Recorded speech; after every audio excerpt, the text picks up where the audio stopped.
One and all present, and wish you happy learning. Hope you're okay with the previous lessons. Hope you have gone home and read all the lessons in the previous chapter. That is, all 4 units are over. Now today we are going to a new chapter. That is chapter 3. It's about money. There are 3 units in this chapter, and our strategy will be one unit each day. I think the technicality of this unit is a little more than previous units, because we are now really dealing with macroeconomy. Of course, in fiscal policy we were dealing with macroeconomy, but money is a separate area of macroeconomics which we teach as a separate paper. You have only 3 units here. The first one is money demand. Theories, including the theory, what is money? Then we have the theories of demand for money, which will tell you the determinants of demand for money. So first we will start thinking about what is definition of money. You will be simply feeling amazed as to why should we define money? Nobody would definitely dispute the fact that money is important. Money is definitely important. Money is important for our purposes, for day-to-day living, comfortable living. Even though we will not say that money is the only thing that is important, it is important for comfortable living of people.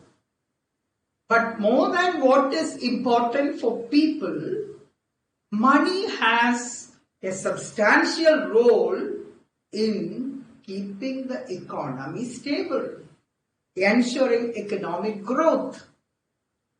Actually, the price of money, that is the price we pay for using money, that is interest rate, is a very important determinant of income, national output, and employment. And so, I need not expand saying how important money is. So, simply when we say money, we feel that it is currency.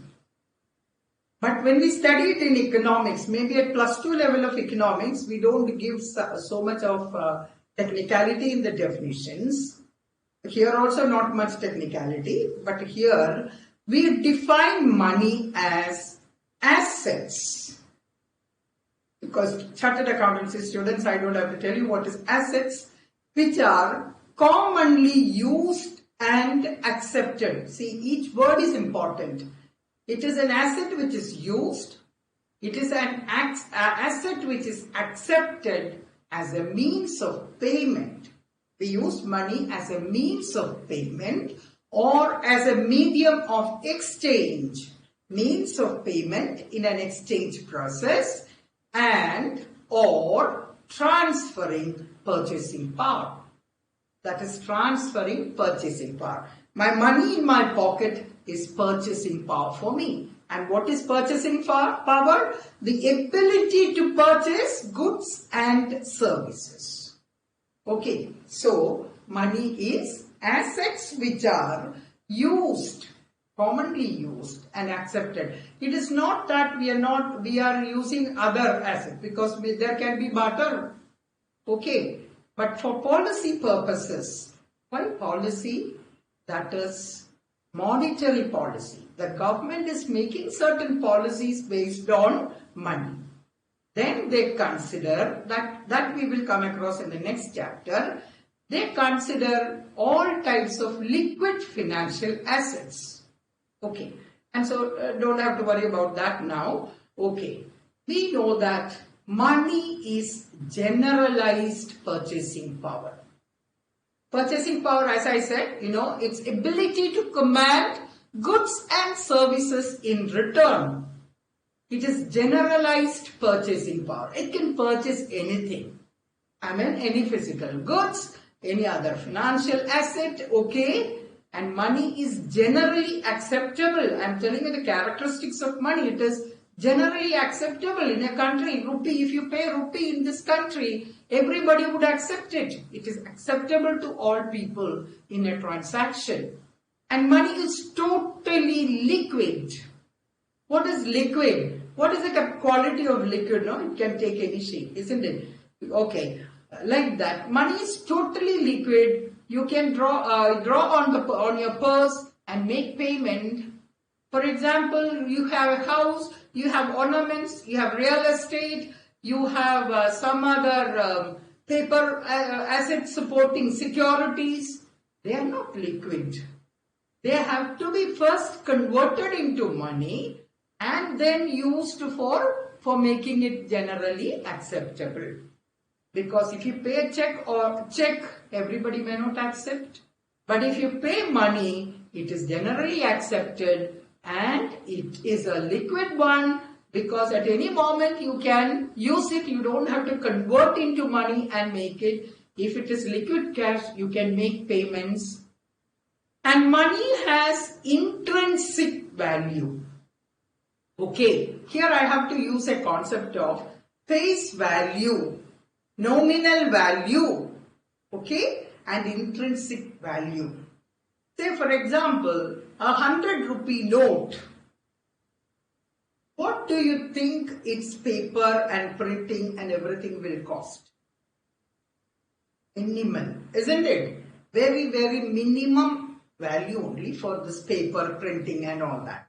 We know the security press is the one which is printing the currency.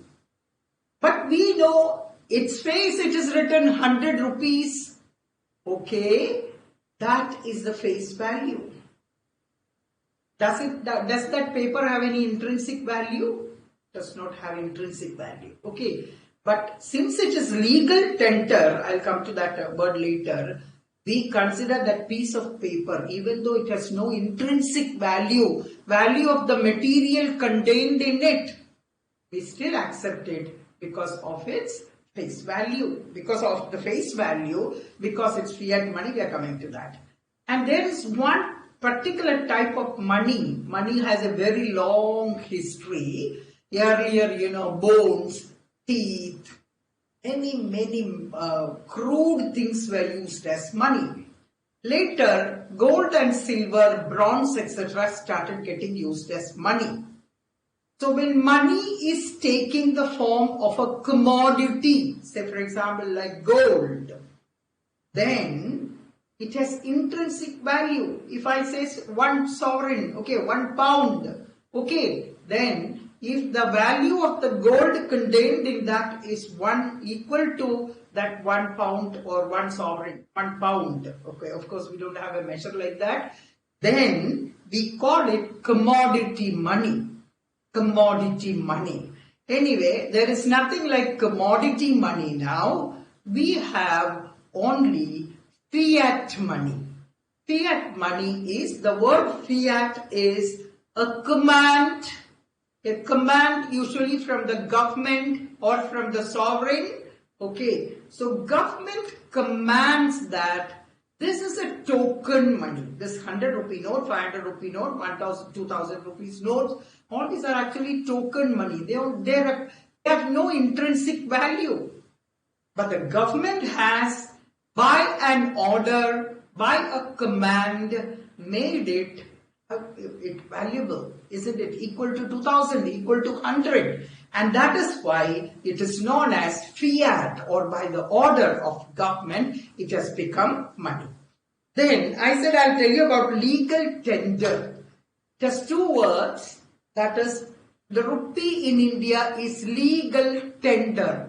That is, I can or anyone can legally tender that or give that in settlement of any transaction. I buy goods from you, I give you money, you cannot reject because that is legal tender in India. You cannot ask me, you give in terms of dollar. No, dollar is not legal tender in India.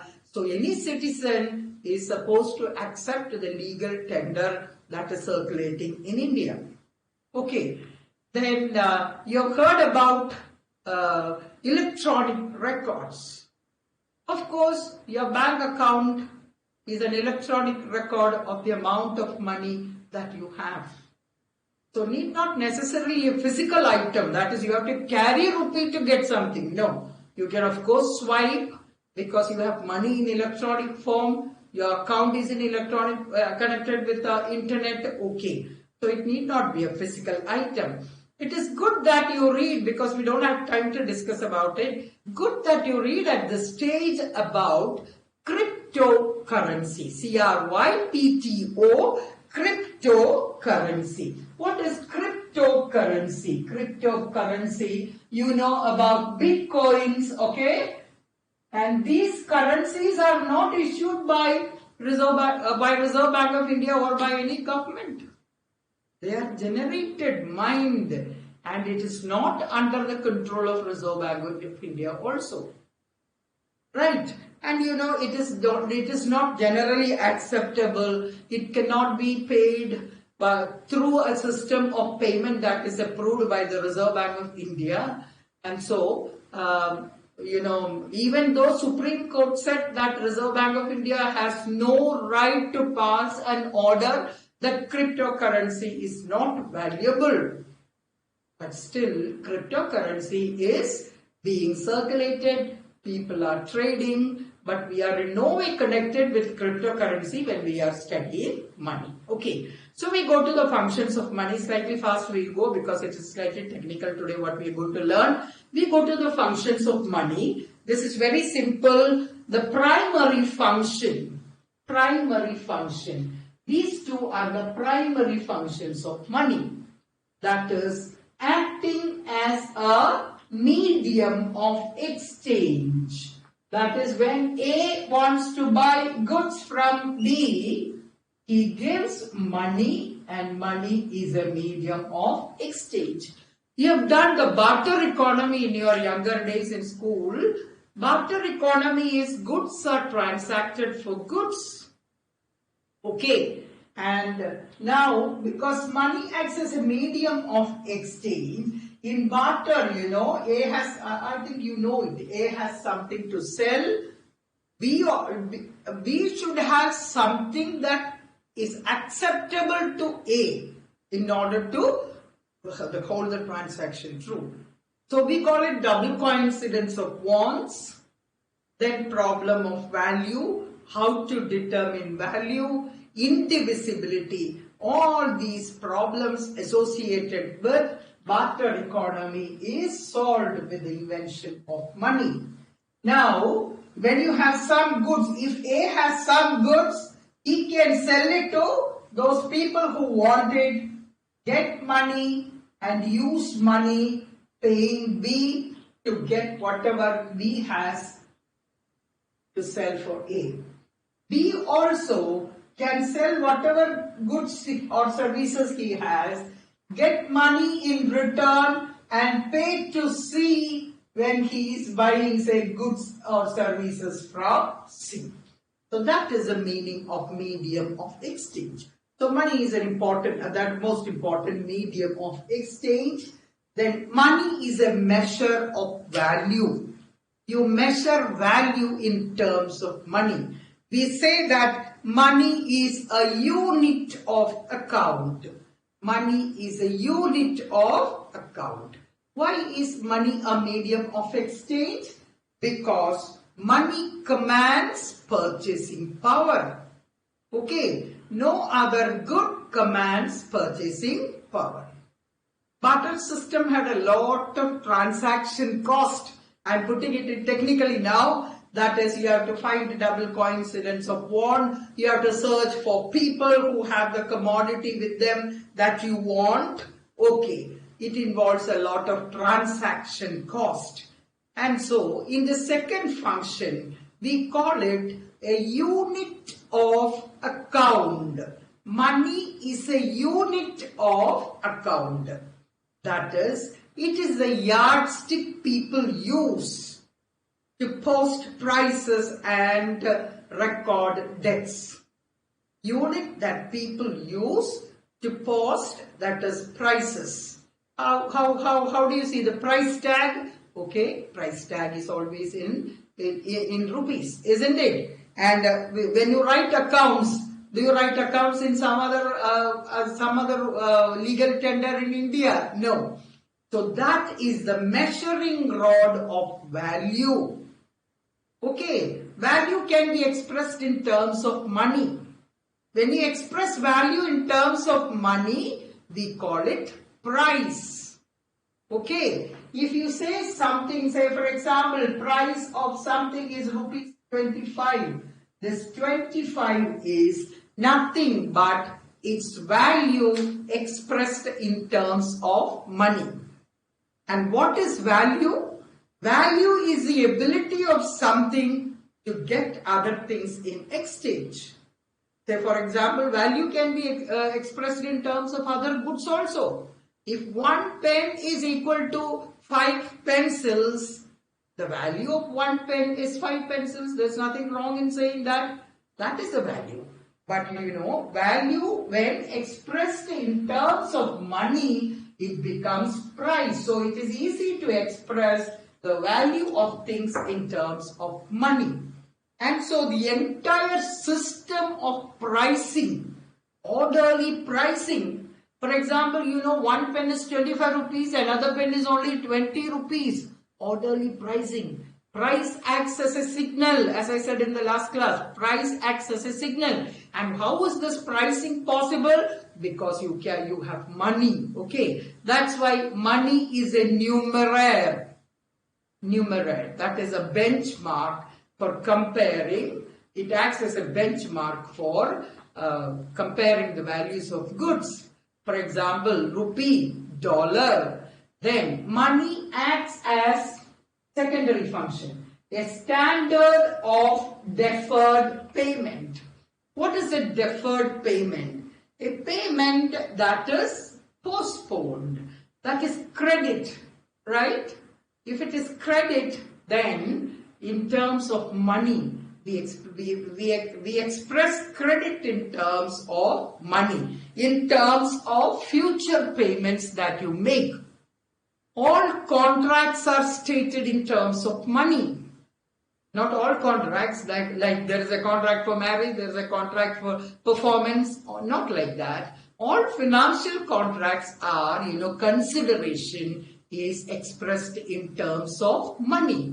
And so credit transactions become easy. For example, most of purchases and sale take place on credit, isn't it?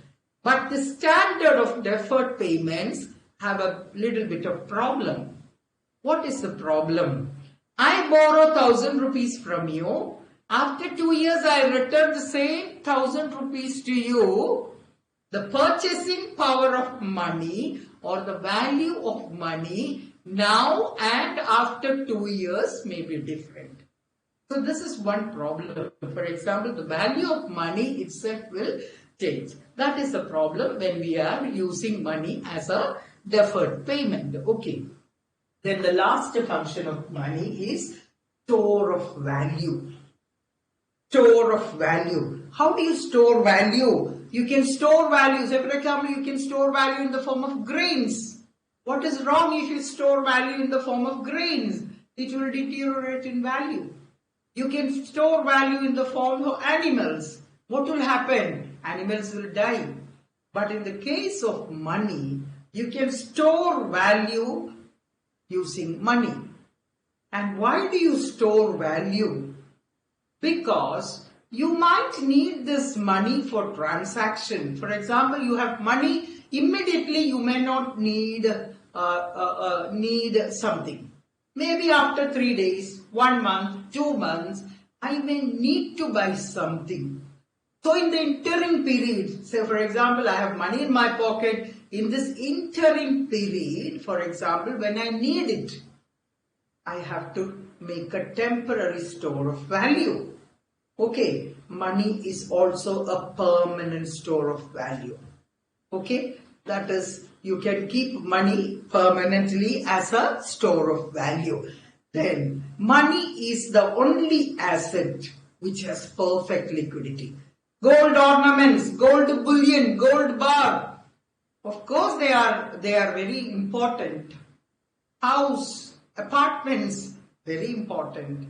expensive painting, very good as a store of value, but they lack perfect liquidity. Right? Money is the only commodity, only thing in this world which has perfect liquidity.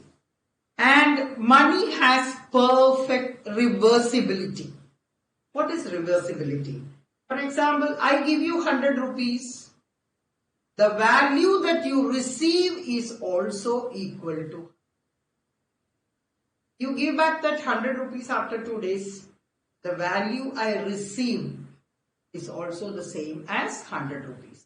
You know, online transactions, if you want to cancel an online transaction, I give the money, I get back 100 rupees.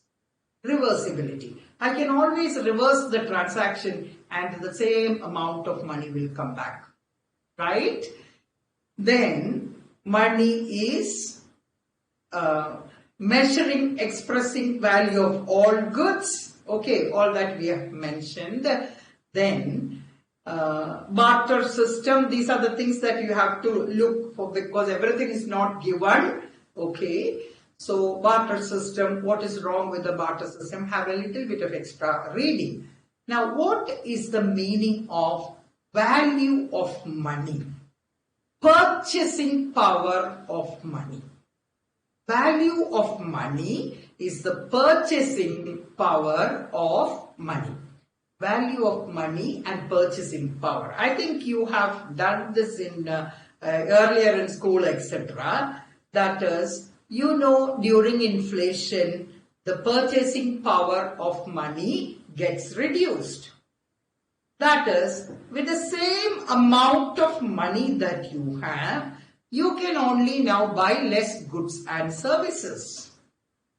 Things become costly and the money at your disposal can only purchase less goods.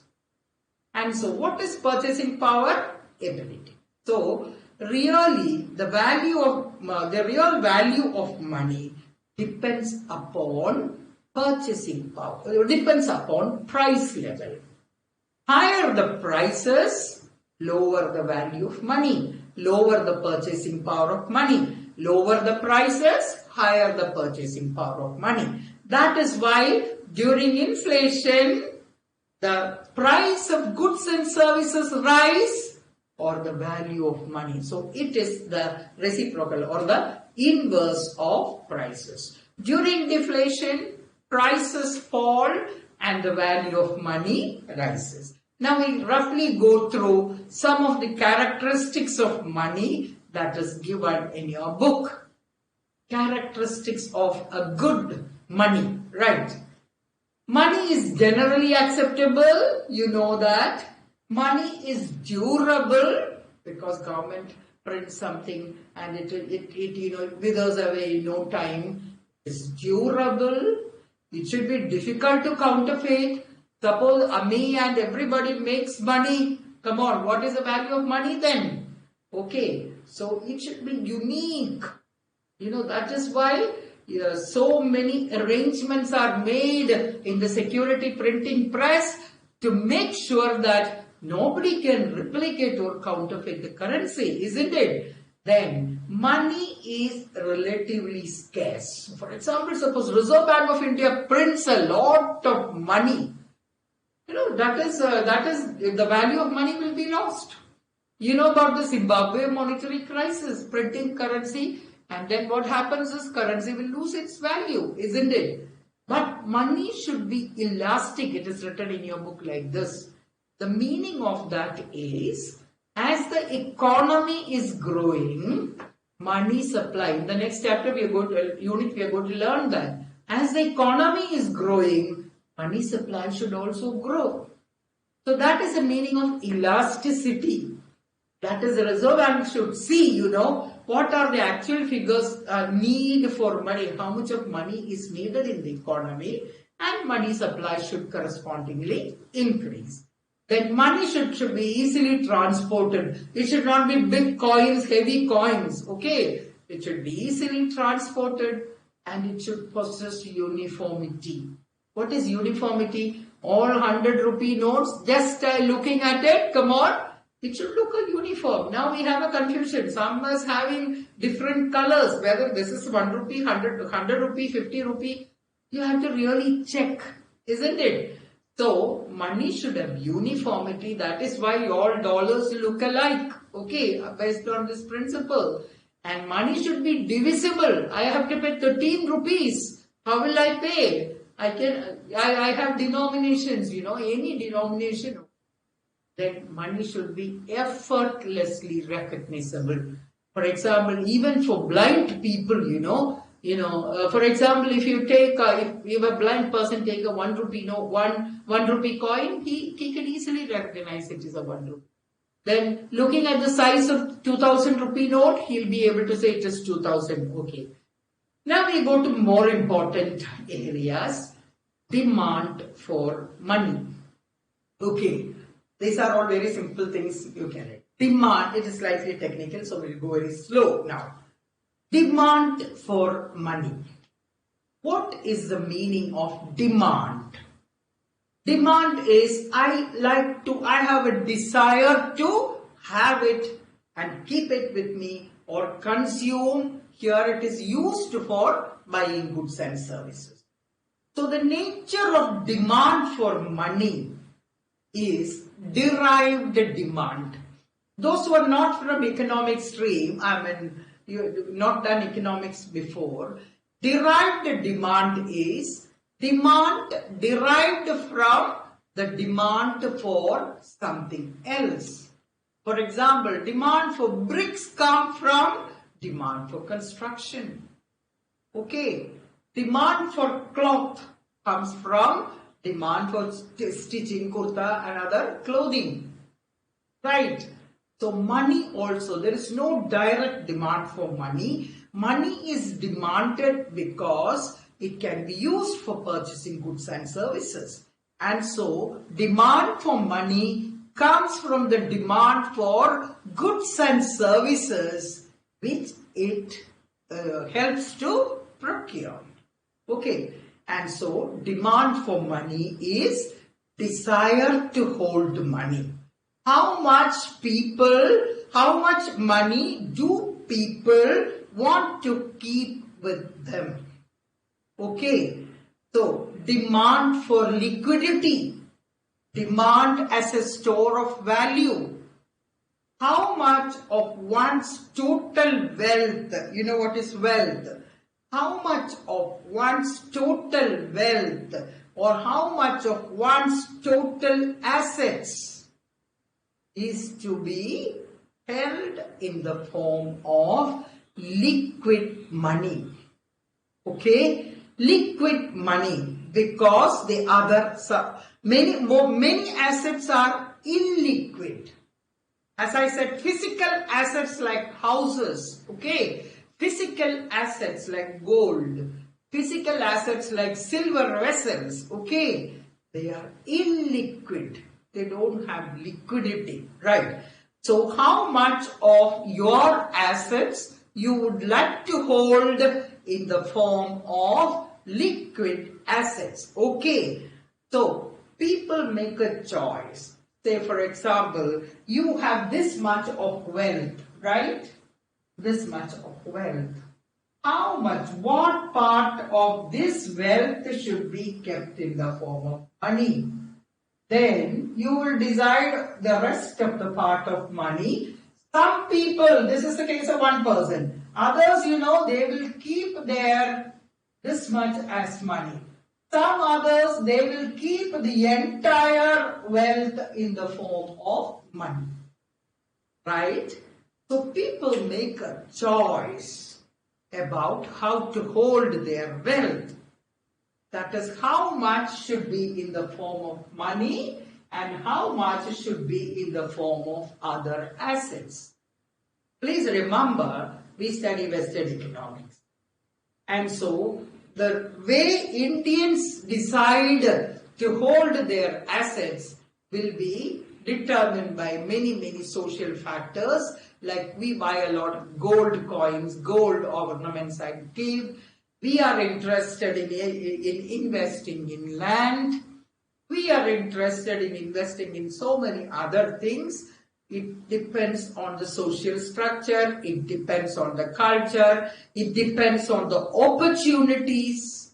Okay, right. Do we have opportunity to invest it in equity?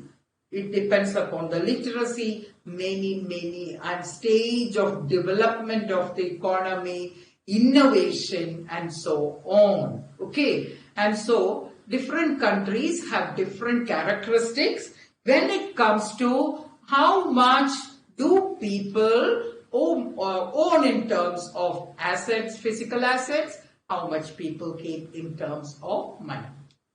Now, at least for some time, you have to think that you live in a country, for example, in a country where financial innovations are a little advanced. Okay, there are opportunities to, that is, you don't have to keep all your cash with you. There are opportunities, and people are literate enough or educated enough to, make decisions about, combinations of money and other assets. Okay, now you have to be very realistic. If I have 5 lakhs rupees with me, okay, that is the total money I have. Okay, I have 5 lakhs rupees with me. Suppose I decide to hold the entire 5 lakhs as money with me. I keep it. Leave alone, there are no thieves. I can keep my money safely in my house. I decide to hold the entire 5 lakhs in terms of currency or money. What is the consequence of that? In economics, we have a concept of opportunity cost. Opportunity cost. Opportunity cost is the next best alternative forgone. When you choose a particular action, the next best alternative you have foregone. For example, when you chose your chartered accountancy, you have foregone the opportunity to become a fashion designer. Or whatever is your second best. Please remember, only the second best is a opportunity cost.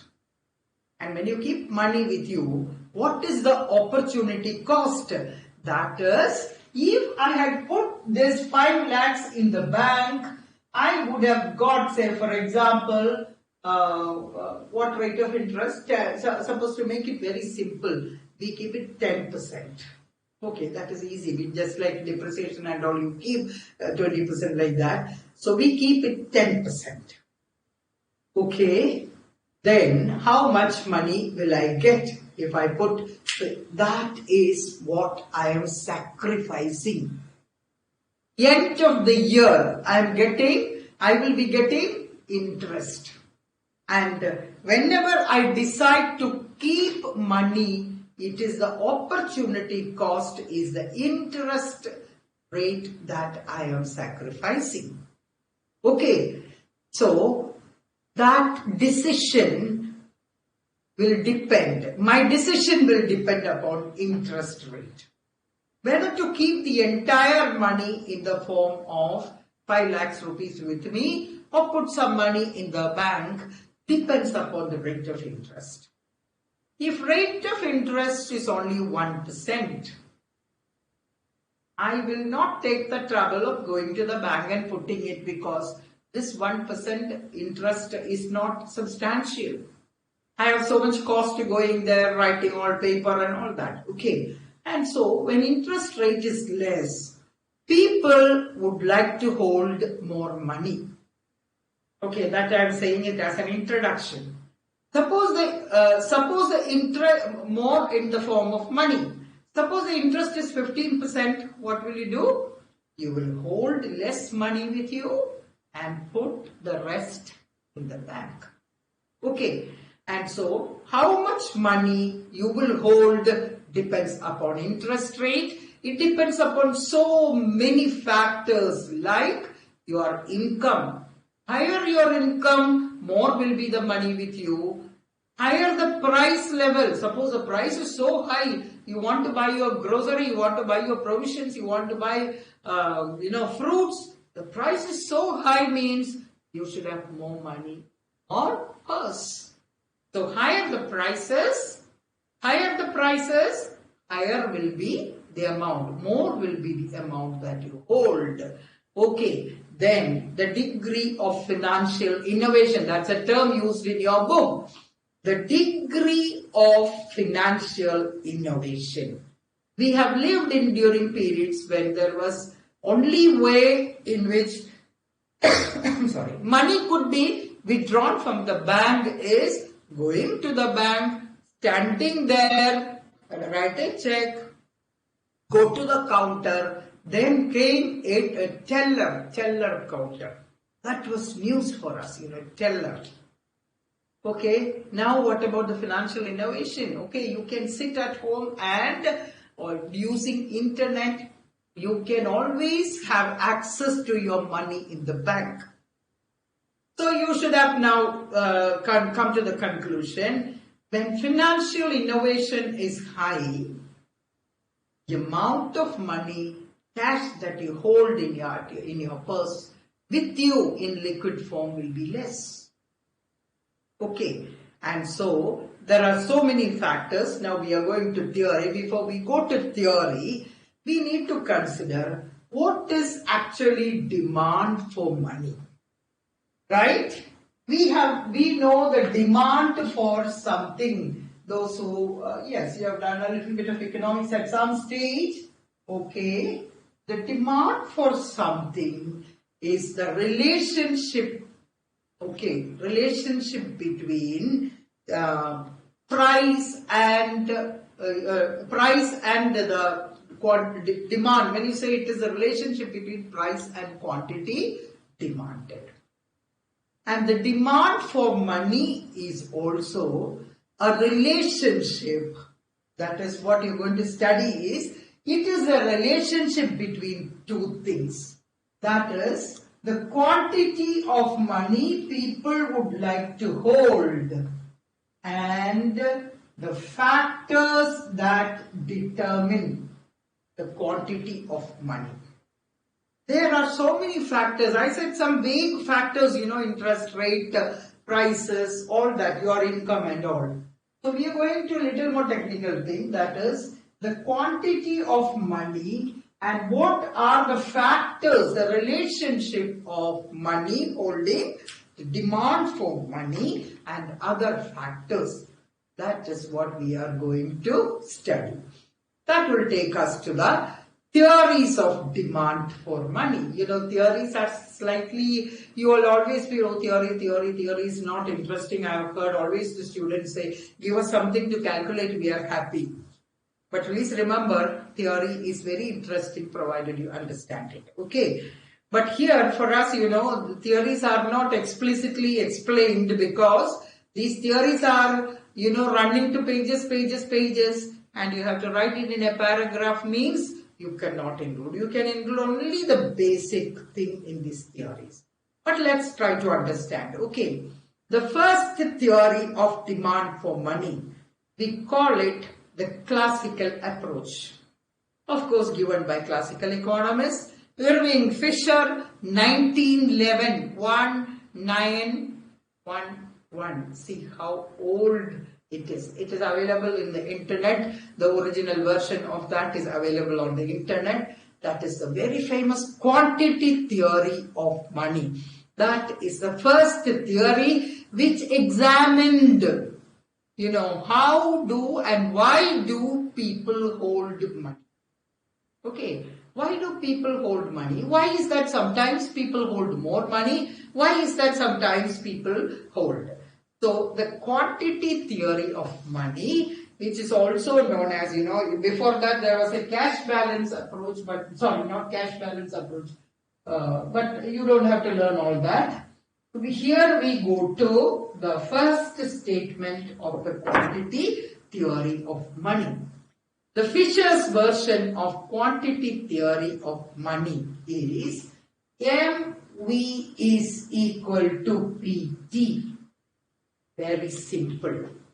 MV is equal to PT. That is the first version. But later economists, when you read some books, I have chosen to put P itself because that is the original version. In some books you will find, that is, don't be surprised if you find MY. That is real output. Real output means output in physical terms. Okay, 10 million tons of wheat, 3 kilograms of fruits, apple, okay, 5 kilograms of tomato, 31 pairs of 31 kurta, that is all in physical terms. Then you have done your nominal income and real income, no? So this is real output multiplied by prices will give you nominal national income or nominal output. But we are, so don't be surprised if you see a Y over there, because all the current economics textbooks, they are reporting it as Y. Especially American textbooks, but don't worry about it, it is the same thing. MV is equal to PT.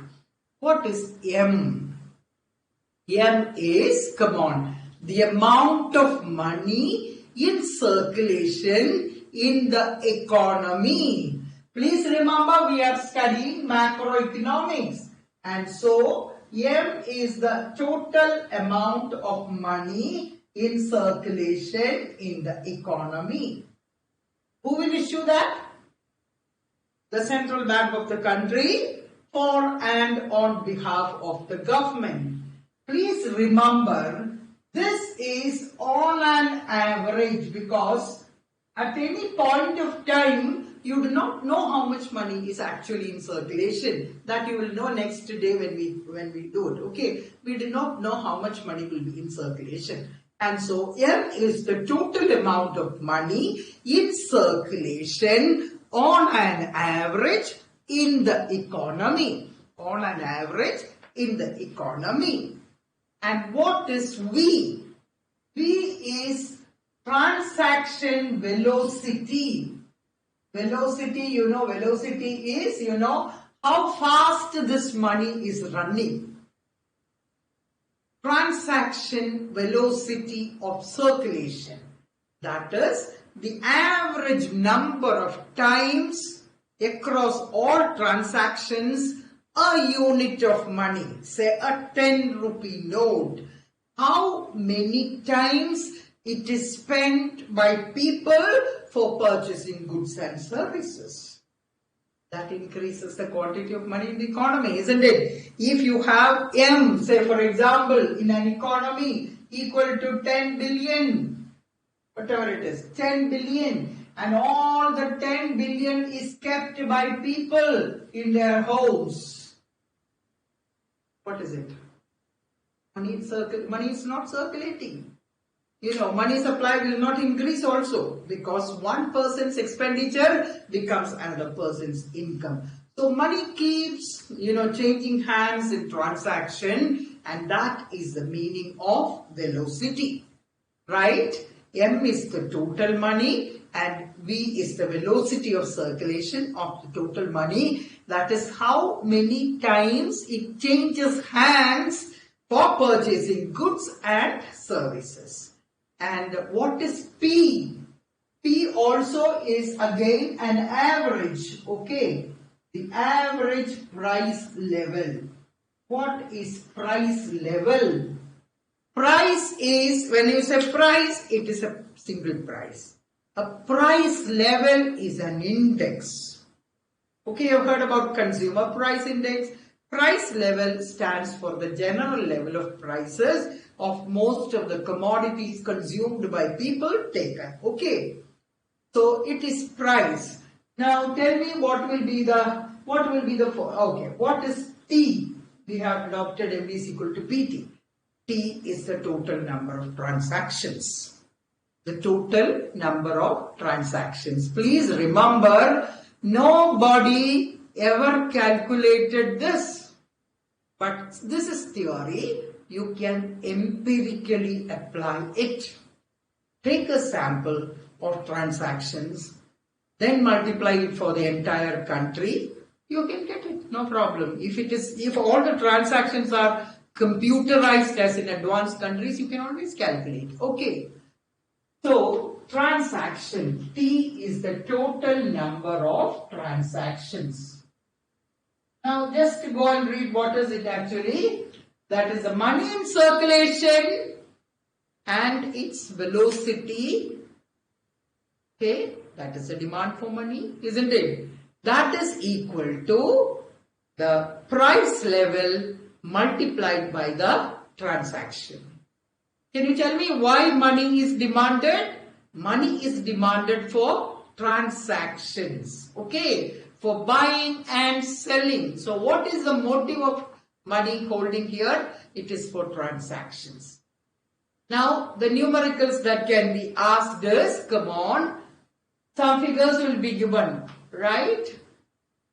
M is equal to, what is the total supply of money? Come on. You can calculate simple, very simple calculation. M is PT divided by V. Please keep writing. M is PT divided by V. V is PT divided by M. Okay. And P is MB divided by T. And then T is MB by P. Just for formulae. MB is equal to find out each. Okay. Nobody has ever found out. Okay. But since people want numericals for the sake of numericals, okay. Right. Advanced economies have approximately done this. Okay. Right. Okay. Just write down an example. Velocity is equal to 19. Simply write. That is, on an average, a 10 rupee note is traveling during a particular period of time 19 times. Okay. Velocity 19. Price index 108.5. Price index 108.5. Volume of transaction 120 billion. 120 billion. 120 billion. And what is M? What is M? Just apply the formula, you will get the answer. I am not waiting for you to do it because in 2 minutes you will do it. Okay? That is simply apply MB is equal to PT. M into 19 is equal to 108.5 into 20. The answer should be around 685. Very simple calculation. Okay? Like that, if velocity increases, second part of the question, if velocity increases to 25, please go home and try it. If velocity increases, money supply need be less. Because money is changing hands. Okay? If velocity is there, velocity is more. As I said, a nation has this much of 10 billion money and everybody keeps it in their house. There is no velocity. Money supply will be the same. But if velocity increases, total money supply in the economy will change. Okay. So just put 25 in the place of velocity and you will find when velocity increases, money supply need to be only less. Okay, that is very simple. Okay, calculate velocity of money. These are the type of question. For example, calculate velocity. Okay, write down one more problem. Calculate velocity of money. Money supply 5,000 billion. Price index 110. Money supply 5,000 billion. Price is 110. Volume of transaction 200. Very funny, isn't it? Volume of transaction 200. What is velocity of money? Simply apply the formula. Okay. And take the subsection 2. What will be the outcome if volume of transaction increases to 225. What will be the outcome if volume of transactions increases to 225? Okay, this is very simple, but simply because some numericals is to be asked, right? Now we go to a little bit more about Fisher's equation. Later, Fisher added something more. Please remember it is 1911. He added MV plus M dash V dash is equal to PT. Okay, what is M dash? The quantity of credit money. What is credit money? What the banks are creating. Okay, credit creation by banks. Banks do create money and that is M dash. And what is V dash? V dash is the velocity of circulation of this credit money. Velocity of circulation of this credit money. And then Fisher assumed, now we are studying demand for money, isn't it? So here demand for money is this side, okay, is equal to supply of money. Money supply is what the central bank has given, the credit created by the banks. That is what is demanded by people for all the transactions multiplied by the price. So this side is demand, this side is supply. So it is a tautology, that is, it is a tritruism. Demand is equal to supply. Okay. Then later Fisher said, okay, velocity of money is constant. Velocity of credit money is also constant. And transaction is a function of national income. As I said earlier, okay, some people changed it to Y, okay. Transaction is a function of national income. Definitely. Higher the national income, higher will be the transaction. Lower with national income, lower will be the transaction. Okay. So T is a function of national income. But please remember, what did I tell you yesterday? The classical economist always believed in full employment. And so national income is constant at full employment level. Naturally, T will also be constant. I hope it is clear.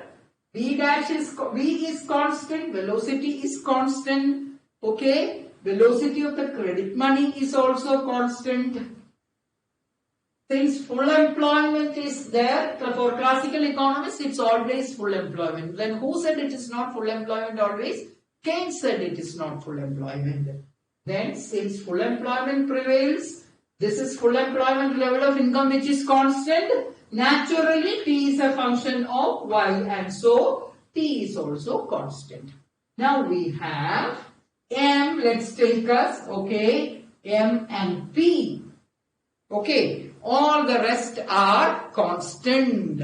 What does it mean? The demand for money, PT, is equal to the supply of money. Now it becomes transaction demand for money. Is there any mention about interest rate? No. People want money in proportion to their transactions, irrespective of interest rate. And so the demand that this particular, now we are studying demand theory, okay. The demand that we are talking about is actually transactions demand.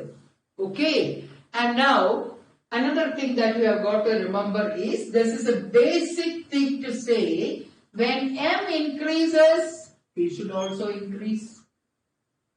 Isn't it? M is equal to P, the function, okay. And so, when M increases, P should increase. M decreases, P should decrease. So it is rather a theory of price, isn't it? Not a theory of demand. But that theory of demand is embedded. That's a word written in your book. Embedded. We know Demand is decided by the prices and the transaction. You can also keep prices constant, okay? It depends upon the number of transactions.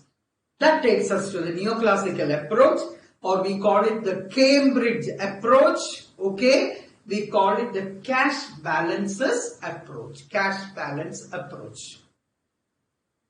As you said, in barter, there is a direct exchange of goods for goods, isn't it? Instantaneously, the transaction takes place. But what do we do now? A is selling the goods and services, getting money, okay, and keeping it in his wallet and spending it at some other point of time. And so, there is a split step of sale and purchase, two different points of time. A will be selling his services, getting money and keeping it in his pocket, okay, on, say for example, December 2020. He will be spending it in March 2021. Okay, so there is a split up of purchase and sale. It is not simultaneous. In the meantime, you have to have some hedge against this uncertainty. Okay, and so what we do is, we keep some money, we hold money, okay. How much of money is demanded? If you go to the cash balance approach, slowly we hear the word demand for money, okay. Demand for money is MD. I'm going sufficiently slow, I suppose. MD is equal to KP1. Very much like the other. Okay. MD is, but this is a demand theory, where MD explicitly stated demand theory. Okay. MD is the demand for money, and Y is the real national income. Okay. As I said earlier. And what is P? P is the average level of prices of currently produced goods and services. So what will be P into Y? P into Y is nothing but national income, isn't it? Nominal income, national income in money terms. Okay, so what does it mean? A proportion of nominal income. This is nominal income, nominal national income. A proportion, what proportion? K proportion of the nominal national income will be held by people as money or as cash balances. Cash balance is the money in your held with you. Clear? So that's all very simple. This is K proportion of national income will be kept. So actually this is a demand theory. Actually it's a very complex one with lots of calculations and all, but we have no scope to include all that. Okay. So what is demand for money dependent on? It is dependent on money income. Demand for money, see, but we have explicitly stated the word demand for money. Demand for money, aggregate, total demand for money, not an individual. But it is true for an individual also. Aggregate demand for money depends upon, the nominal income. Money, demand for money is a function of the nominal national income. Now we go to the next theory known as Kinesian Theory. All of you who have done economics at +2 level, you have studied this theory in detail, especially the CBSE students. But you should be interested in this theory because this is a landmark theory by Keynes. Okay, Keynesian theory of demand for money. The name of Keynesian theory of demand for money is Liquidity Preference Theory.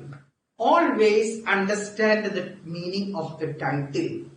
It is a theory which talks about the liquidity preference of people. What is liquidity? Remember, this is 1936 theory. Okay. liquidity, that is preference of people to hold money in liquid form. That is liquidity preference theory. Now, Keynes says there are three important motives for holding money. The first motive is transactions motive. We have already mentioned about transactions motive. That is for day-to-day transactions. That is, if you want to buy food, clothing, everything, you pay rent, pay fees of children, all types of transactions, current transactions. Okay?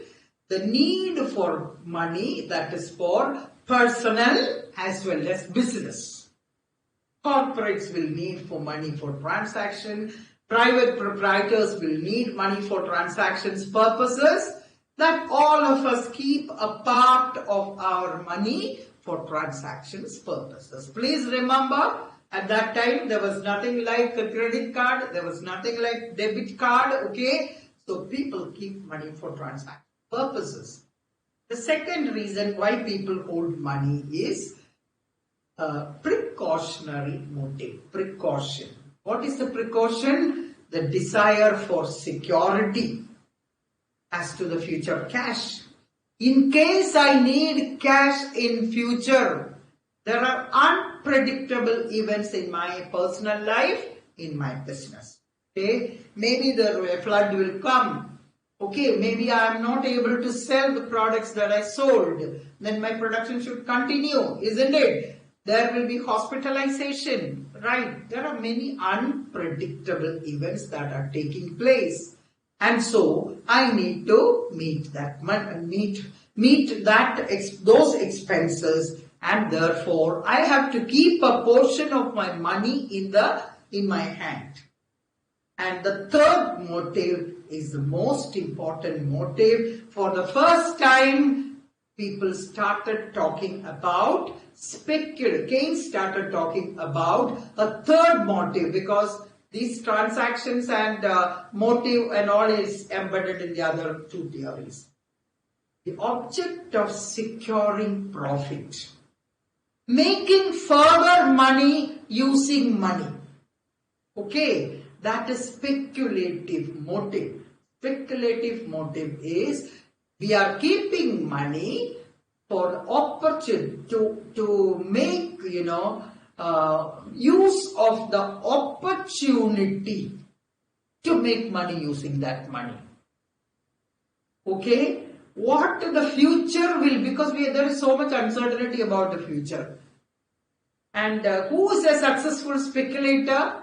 Knowing better than the market. Okay, the market is going on, and if you can predict the behavior of the market as to what will be the future, For example, if I can predict, when will recovery come to India, then I can make my investments accordingly. Okay, and so that is it. That is, if you know what is going to happen in the market, so that you keep some money in order to take advantage. Then please be clear about it.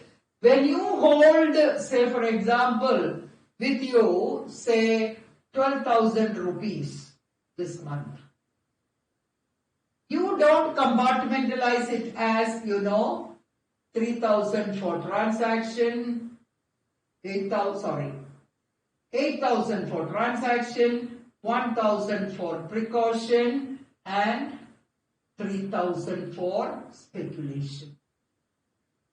This is precautionary motive, this is transaction. There is nothing like this. Okay, all three kept in your wallet in a single pool. That's what Keynes said.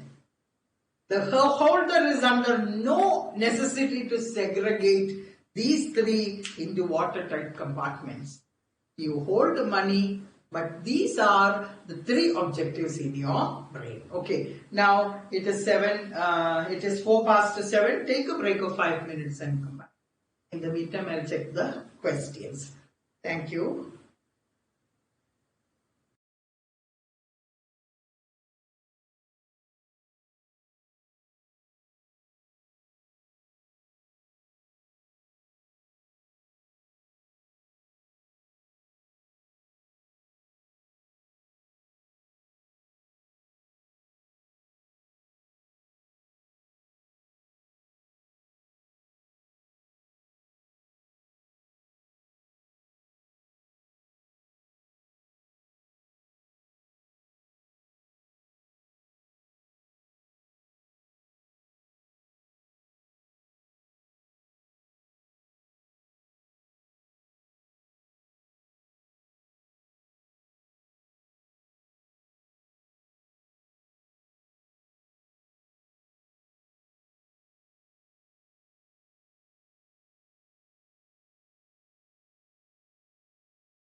back.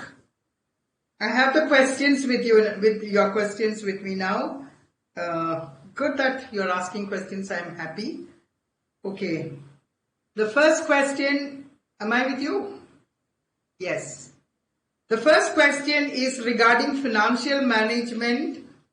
The query is from Priyanshu. Priyanshu, I am very sorry. I am not a financial management expert at all. Done a little bit of financial management for my MBA, that is all. I cannot give an answer to this because I can check tomorrow and tell you if you want. Okay. Definitely I'll check. I can read and find out. It says financial management, that is about investment decision. There is a difference of value after decimal in NPV. Please, I do not know. I will check. Okay.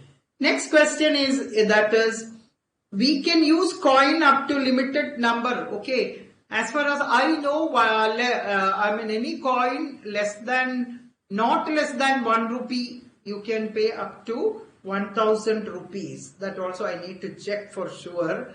That is 1 rupee and above, you can pay up to 1000 rupees is what I understand. Then digital transformation like cryptocurrency, it is not included in money in India. Cryptocurrency is not made legal in India. The case is still going on because Supreme Court very recently said, cryptocurrency cannot be banned by Reserve Bank of India. The reason they assigned is, Reserve Bank of India has no power. It has power only on money issued by it. It has no power over cryptocurrency. So cryptocurrency is definitely being used by people, but it is not a legal tender. So if it is given, one need not accept cryptocurrency.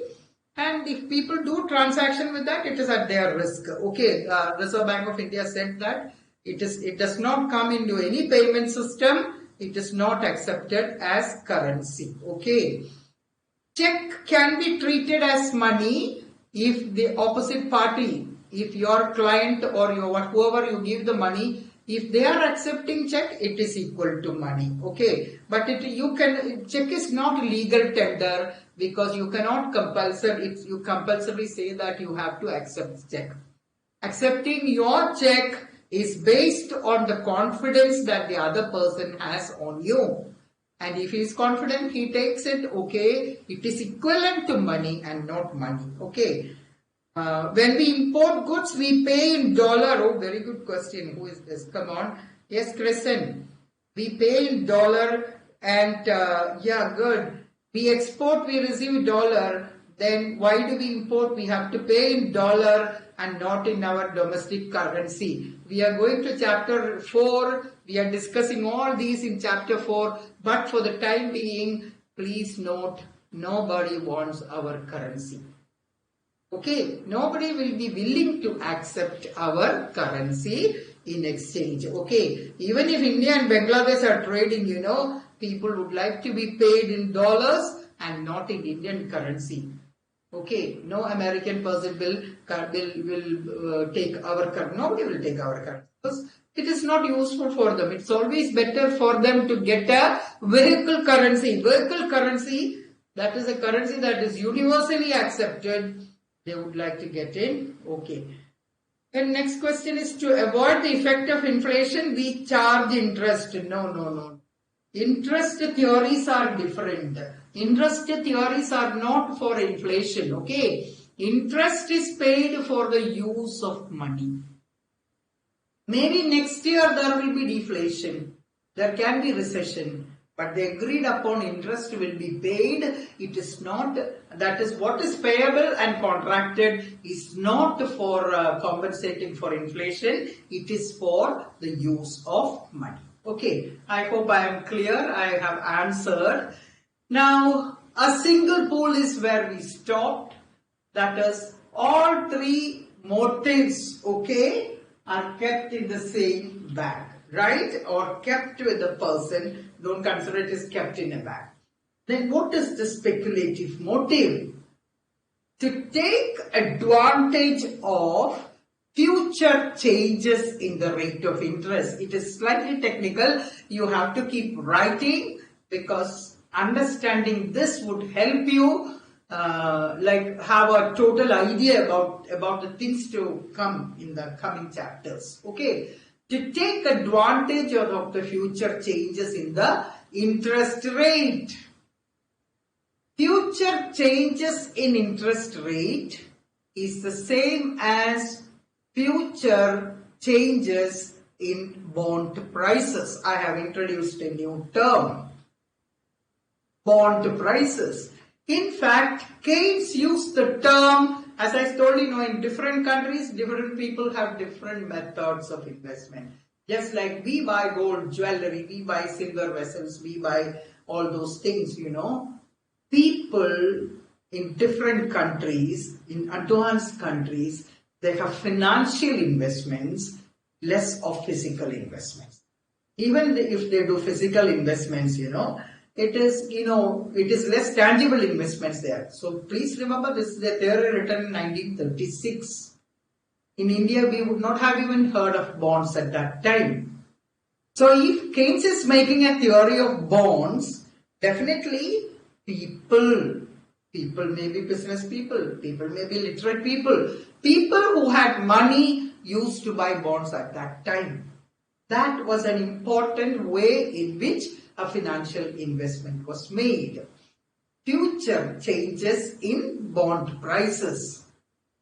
Okay, that is, money is for speculative purposes. It responds to changes in interest. Okay, changes in interest will reflect in changes in the price of bond. This is a very, very, very intricate thing. Please try to understand it. When there is a change in interest rate, there is a change in the price of bond and debts. Okay, bond is definitely a debt, not equity. Okay, you know what a bond is. Bond, when I buy a government bond, I think I told you yesterday, isn't it? For example, when I buy a corporate bond, just understand bond as a piece of paper in 1936, okay? We call it gilt-edged securities government bond, okay? When I buy a government bond or when I buy a corporate bond, okay, actually I am lending money to these people. They are actually borrowing money from me. Okay, I am lending money, and what do they give me in return? I should get something in return because I am parting with my money. I get something in return, and this return is my attraction. Okay, when I part with my money, I get some return, and that is rate of interest.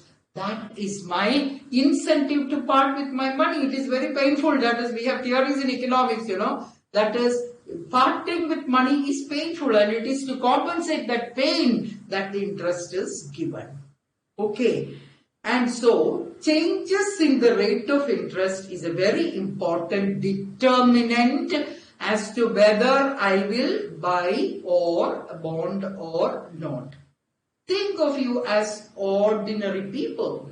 Okay, suppose the rate of interest is high. Okay, rate of interest is high. Don't you think you will part with your money and you will take the money to the bank? Suppose it is 15% interest. You will definitely keep the minimum money with you at home or in your demand deposit, okay, whatever it is, and you will take the money to the bank in order to get to the interest. Okay, so higher the interest, lower will be, lower will be your desire to keep cash.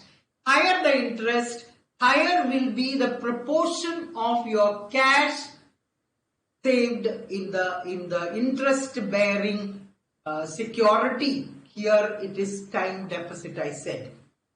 And you go to the bond market, that is, you can buy the bond at a particular value in the market. It is very important. There is one particular sentence in your book. The market value of bonds and the market rate of interest are inversely related. Please, that you need to write your own notes on that. I will be whatever I say now. The market value of bond, that is the rate at, that is the price at which the bond is sold in the market. You know, this particular bond that I have bought from the government, suppose it is a government bond. Don't you know, just like the stock or equity market, there is a debt market, DEBT. I am lending money to the government. By buying bond from the government, I have lent. Suppose it is maturity of 1 year. I need not keep a bond. Say for example, as a business person, somebody has invested 10 million rupees in bond. He need not waste his money, he need not keep this money as idle for the entire 1 year. He can, or anyone can take it or to the bond market or the debt market, and transactions, just like equity, transactions are going on in the debt market. Okay, and if you are holding up to maturity, there is no problem, of course. Now, I think I must explain it because these are, students leave for the exam, then they keep on asking me what is this sentence. Okay, when that is, they don't listen, right? Probably, or they did not understand. Okay, so please write it down what I say, that is, so that you can teach somebody at a later time. This is not only what Keynes said, this is applicable even now. Okay, most bonds pay a fixed interest rate. For example, you buy a particular bond. What name shall we give to that particular bond? Say green bond. Okay, one green bond which has a coupon rate. You have heard about it, isn't it? Which has a coupon rate. Coupon rate is the same as in, I don't know whether you study this in any of your papers in financial management or so, but still you listen, right? Because somebody would benefit. Now, this gives a coupon rate of 6%. Okay, 6%. So, suppose it is 100 rupees. We can, we say for example 100 rupees. End of the year, I will get 6 rupees. 100, I am simply making it to make it small. Okay, nobody invests 100 rupees, 100 rupees. It's lots of money that is invested. Now, the interest is 6%. Okay. What happens if interest rate in the economy falls? Interest rate keeps changing. Now, when I say interest rate, don't be having a thought that it is bank interest rate. No, the debt market interest rate. You know about open market operations, etc. In the next class, we are going to, next but one class, we are going to learn. That is, there is a large, issue, purchase and sale of securities, and interest rate keeps changing. Almost every day interest rate can change. For example, 6.12.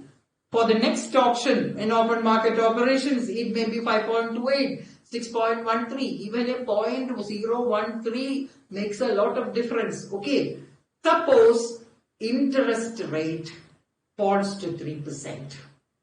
Okay, I am only writing numbers to make things easily understood. Okay, these numbers are not real numbers. Suppose interest rate falls to 3%. Okay, then I am holding 10,000 or 1 lakh green bonds which are paying a coupon rate of 6%, and I have put it for sale in the bond market. Okay, if interest rate falls to 3% after 1 month of my holding this, don't you think people will be eager to buy the bond from my bond which is offered for sale in the bond market? People will be very eager to buy.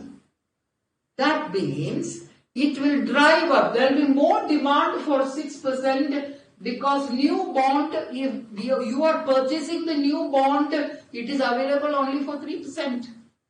Okay, it will give a coupon rate or a return of only 3%. It is very poor return. Then definitely we have an assured return of 6% on my bond. So the 10,000 bond, like me, many people, millions of people have kept the bonds. Institutions have bought the bond. Life Insurance Corporation has bought the bond. So many people have bought the bond, and these bonds are for sale. If you are the buyer, which one will you buy? Will you buy the 3% bond or will you buy the 6%? So all people will be rushing to buy, come on, 6% bond. Okay, and then what will happen to the price of 6% bond? It will go up. Right? Now decide, come on, you have got the relationship. When the interest rate falls, come on, there are many ways of explaining it. When interest rate falls, come on, price of bond has gone up. Okay, when interest rate has fallen, this is one way of explaining it. The price of existing bonds whose coupon rate is higher will rise. Okay, the next way to explain it is if interest rate rises to 9%, the opposite. This is first instances, interest rate is falling. Okay, the second instance is, okay, falling theory is over. You understand, because the new bonds are paying. This is new bond, red bond. Okay, suppose red bonds are issued at 3%. Bond issue by government is a continuous process. Okay, that is how government is borrowing. You remember our fiscal policy. Expansionary, sometimes it is delivering, sometimes it is they need money to spend. That is why government keeps on selling bonds, right? And private corporates also keep on selling bonds. So this is, red is a very poor investment, and so people who have money would like to invest in my and other bonds which are giving 6%. So the green bond holders will experience a capital gain. I don't have to teach you what is capital gain. Okay, green bond holders will experience a capital gain. Suppose interest rates rise by 9% and one blue bond is issued. Okay, blue bond is issued. Will people buy the green bonds anymore? Will they buy? No. They will no more be interested in my green bonds. They will, there is nothing like altruism, there is nothing like sympathy. Everybody wants to make money, isn't it? That's what we are studying, isn't it? And so what will happen? People will buy blue bonds which pay a coupon rate of interest 9 rupees, and nobody wants my green bond. What will happen? Come on, my green bonds price will fall, right? Because it's only 6%. So what, now the theory is correct, no? That is, when there is an increase in the interest rate, my bond prices have fallen, right? This is only one explanation. It is very, very complex. I have made it very simple for you. That is all. Then another thing is, the best example is, take down another example. You heard about zero coupon bond, isn't it? A zero coupon bond is issued, that is, there is no coupon rate, okay? Zero coupon, 0% rate of interest. Then why should you invest? Because a face value of 100 rupee, this bond has a face value of 100 rupee. It is sold at a discount, say, let's make it 94 rupees or 95 rupees. Let's make the calculation here, okay? This is sold for 95 rupees, 1 year maturity, you are with me? Okay, you buy it for 95 rupees, and what is your return? Your return is, come on, 5 rupees.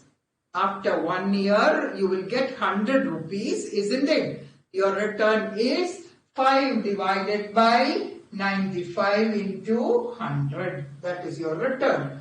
So that should be 5 point something. You can calculate it if you want. That should be around 5.2%, isn't it? 5.2%. I will still invest because I am happy with my 5.2% because always I will compare it with the interest rate that I'll get in the bank, okay, when I make an investment, okay. So for various reasons, I decide I'm happy with this 5.2% interest. Suppose interest rate rises to 10%. Here, my return is only 5.2%. What is it that we are studying now? What we do is, come on, how price of bond and interest rate are inversely related. When interest rate is high, price of bond will come down. When interest rate is low, price of bond will go up. Okay, first example I have taught you. Suppose interest rate rises to 10%. Okay, what will happen? Nobody will buy your 5.2625 or 5.2% return. Who wants it? Nobody will buy it. So, if at all you have to sell it, the return on your 100 rupee face value bond, of course, after 1 year I'll get 100 rupee. It should fall sufficiently to ensure 10% return. Am I with you? That is, this bond, the price of which, anyway I want to sell it, right? So I will quote lower and lower and lower prices, okay? So this 100 rupee bond should decline in price, reduce in such a way that, come on, because the interest rate is 10%, anybody who wants to buy will buy only if the return on this also is 10%. So I offer for sale and maybe 90 plus. I did not calculate. I may sell it for 90 plus. Then people will buy it because the returns are more or less 10%. So now what is the conclusion? What is the sentence we are trying to explain? We are trying to explain that interest rate and bond prices are inversely related. When interest rate goes up, my bond prices have come down. The opposite is true when interest rate comes down, because if interest rate has come down from 5.2%, 2.5%, these are only notional values, not real values. Come on, my bond is attractive because nobody will go for 2.5. Okay, because my bond is 5.2% return. And so people will be rushing to buy my bonds. And when interest rate falls, bond prices will go up.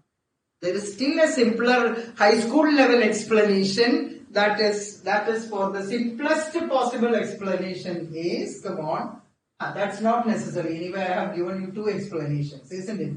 This is enough. Okay. So you are convinced.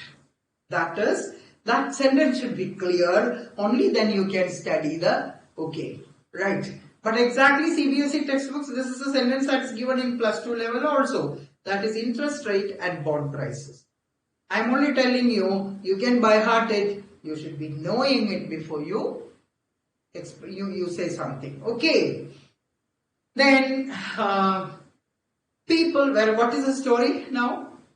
We were talking about, about speculative money, isn't it? Speculative demand. So in speculative demand, where did we stop? We stopped with saying that people have money, they can buy bond with the money, right? Okay. So at any time, I will follow what is given in your textbook, okay? At any time, for example, if you are asked, what is the rate of interest you expect now, for example? Please remember it is bond market, not a bank rate of interest. Okay, I expect, around 6.1%. Okay. So people generally have, investors generally have, if you work in such establishments, you will also have some notion. Okay. people generally have a notion about it. That is what is given in your book. If you want to read, open your book and read, you can find that is, people have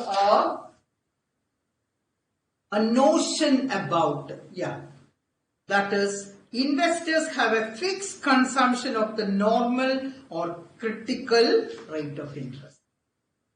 A fixed notion. Okay, these are Keynes' words. Okay, fixed notion. What is a critical rate of interest? 6.1. Suppose that. Okay, we'll make it 6%, right? To make it simpler to remember. I feel that the critical rate of interest is 6%. Suppose the interest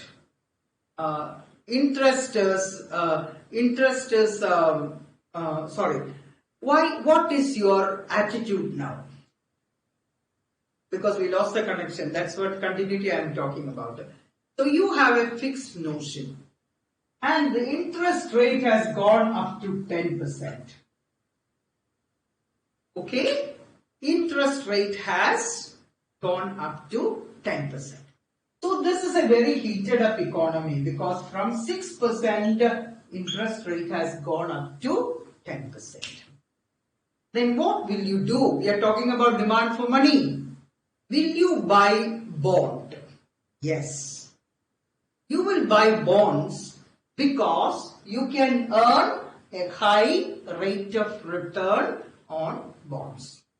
10% return is extremely good because your notion of an average rate of interest for bonds is 6%. Okay, it is 10%. For a bond, there are two types of benefits you get. Okay, one is rate of return, the other is possible capital gain. Okay, we know that interest has become so high, it will not further go up. Okay, it will not further go up. We expect the interest rate to fall. First of all, your gain is 10%. Percentage return is 10%. Now you are thinking, will you get something else? Because it is speculation, isn't it? Will you get, your eyes are always on how to make money with a bond, isn't it? That's why you are holding speculative assets. Okay. And so, what is your expectation? Interest has gone up so much. Second expectation is interest rate will not further go up. It is only going to fall. Okay, it will definitely fall because this interest rate has gone up for some reason or the other. It can be due to a fiscal policy government is giving. It can be due to COVID, interest has gone up. We expect the interest rates to fall. Okay, and then when interest fall, what will happen to your bond? Come on. Your bond is very attractive. You will get capital gain. Okay, people will come to snatch your bond because it is a 10% bond. Are you with me? So there are two gains for you. One is the high rate of return on bond, and second is the capital gain that you may make when rate of interest falls. Rate of interest cannot go beyond that, okay, because government cannot keep borrowing or corporates cannot keep borrowing at such high cost. So when interest rate falls, inverse relationship, okay, when interest rate falls, you know, people will be rushing for your bond or you can sell your bond in the bond market. So when interest rate is higher than this critical rate, now we are going to the theory, please be with me. Interest critical rate is 6%. Okay, 6%. The critical rate is 6%. Okay, and you can open your book. See, there is one RC, that is the percentage of interest rate is on the y-axis. This is a critical R. If it is anywhere higher than this critical interest rate, okay, this portion, I am putting it thick. This portion, say Rn, interest rate is Rn. Yes, that is the notation. It is Rn and not M. Rn. This is the speculative demand for money on the x-axis. This is the case of a single individual, say A or X. Okay, A and X. How are they going to behave? If it is anywhere more than this, now look at, just read the diagram, their speculative demand for money is zero. Okay, they don't keep money, money is converted into, that speculative portion of money is now converted into bond. They will have money for transaction purpose, for precautionary purpose, but a substantial portion of what they get, if they are rich, they'll keep a substantial portion. If they are poor, they'll keep only a small portion. Okay, that entire money, that speculative component of the money is now invested in bond. Okay, the moment it falls below RC, say 3%, then the entire money, that's what is entire money, M2. The entire money will be kept in the form of liquid cash. Okay, because you expect that the interest rate is already lower. Okay, it is only 3%. Or let us make it still lower, it's only 1%. Interest rate is only 1%. Why take the trouble of investing in bond? There are transaction costs investing in bond, isn't it? Why invest in bond? Keep your money with you, because you are not, opportunity cost is less, you are not going to lose much interest because interest is only 1%. Then what is the next risk? Interest cannot remain at 1% because your consumption of interest is 6% on an average. Okay, that will be the interest in this economy. What will happen? Interest will go up. It should go up. It will go up to 6%, isn't it? And when interest goes up, what will happen to your bond prices? It will fall. That is, you are definitely going to make a capital loss if you invest when interest is 1%. Here you are thinking you can make a capital gain when interest rate fall. Here the opposite, interest rate rise, you are going to make. So two-way losses. Altogether your return is only 1% and your very high 0.9 probability of losing your, of capital gain, that is capital loss, that is losing your money on the bond. So this is an individual's choice. Okay, this is an individual's choice. Then let's see how the aggregate market will react. Because the entire economy is consisting of people like us. Let us draw the demand curve. Speculative demand, speculative demand. Okay. Demand for money. Speculative demand for money we are extending it to the entire economy. Okay. So there is a discontinuous portfolio. Did you know?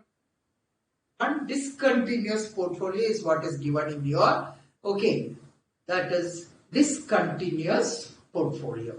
Discontinuous because there is a break. Okay. Then next one is for the entire economy. This is a famous, you haven't done this diagram previously. You have done this diagram even in your school. Okay. That is, this is liquidity preference. If interest rate is very high as R star, okay, what will you do? People will hold no speculative money. As the rate of interest falls, see, people will hold more and more speculative money. But suppose the rate of interest is very low when compared to your conception. What do you find? Come on. Infinite demand for speculative balances. Okay, at this interest perfectly elastic, parallel to the curve, liquidity preference curve is parallel to the x-axis, almost parallel to the x-axis. What does it mean? At this rate of interest, the entire speculative balances will be kept in the form of money. People will not hold any bond, they will not invest, in other words. And so, this is a very peculiar situation. That is monetary policy, which you are going to learn in the third one. Suppose the government wants, now that is what is happening in India now. That is, government is trying to put more and more and more money into circulation, into the banking system, into circulation. But if nobody is investing, what will happen? The same thing happens here also. Government putting more and more money due to monetary policy, ineffective monetary policy. Nobody is going to invest money in bonds. Nobody is going to, okay, that is called liquidity trap. You're trapped because of low rate of interest. People tend to hold the entire money in the form of cash. They will not invest in bond market. Investing in bond market is definitely interesting, right? Next we go to, that is about Kinesian theory. This is the concept of liquidity trap. Okay, at high rate of interest. So what is the connection between interest rate and liquidity preference? Come on, higher the interest rate, lower the higher the interest rate, lower the demand for liquidity, lower the liquidity preference. That is, lower will be the demand to hold cash, lower the interest, lowest being interest, infinite demand. The entire money that you have will be kept. So even if the government gives money into the market, monetary policy, when you study, it will be clear for you. People will simply keep their money with them, okay, in their accounts or in their homes, not in their homes, in their accounts, okay. So it will not enter the market as investments. Okay, that is the next theory. I hope it is clear for you. This is Kinesian theory. Definitely two or three questions you can expect from this particular chapter, because the favorite of question setters. Kinesian theory is almost certain. Okay, one concept of liquidity trap or inverse relationship between interest, like that. Definitely questions are good. Or money, the characteristics of money, demand for money. Okay. That takes us to post-Keynesian development. There are so many developments, and these theories are actually, lots of mathematical equations and calculations and, statements, many functions and all that. But it is impossible to study that much and much beyond the chartered accountancy, scope of chartered accountancy. And so it is written in a very non-mathematical manner, just for you to understand and to form opinion about things. So we go to post-Keynesian theory. What is post-Keynesian? Those who came after Keynes. Okay. Since you are doing financial management and inventory, how to hold inventory, etc. These are very interesting theories of money. But these theories will sound very, very abstract and complex, but I will tell you in very simple language. This is nothing. It is nothing. There's nothing in that. Okay. Very, very simple state. I mean, the language you will feel complex, but it is very simple. Okay. The first of such theory is known as Baumol and Tobin's theory. Baumol is a very living economist. I think he died only at the age of 96. I think he died maybe 2-3 years after writing this book. When I wrote this book, he was alive, right? Alive but not very active, right? Baumol, and Tobin is another person who was living, and we used to teach the theory of Tobin, and Tobin was alive. Okay, but Tobin also died maybe 15 years now. That's all. 15 or 16. So these are all living economists, American economists. All important theories come from US economists now. Okay. Or somehow or the other, if you look at the Nobel Prize for Economics, is not actually Nobel Prize. The Bank of Switzerland Prize, nearly it's all Americans, Chicago School, etc. get Nobel Prize. Okay. So this Baumol and Tobin, Baumol has another theory that is called sales maximization theory. Objectives of firms Beaumont says, firms do not want to maximize sales. Nobody thought about that before. Okay.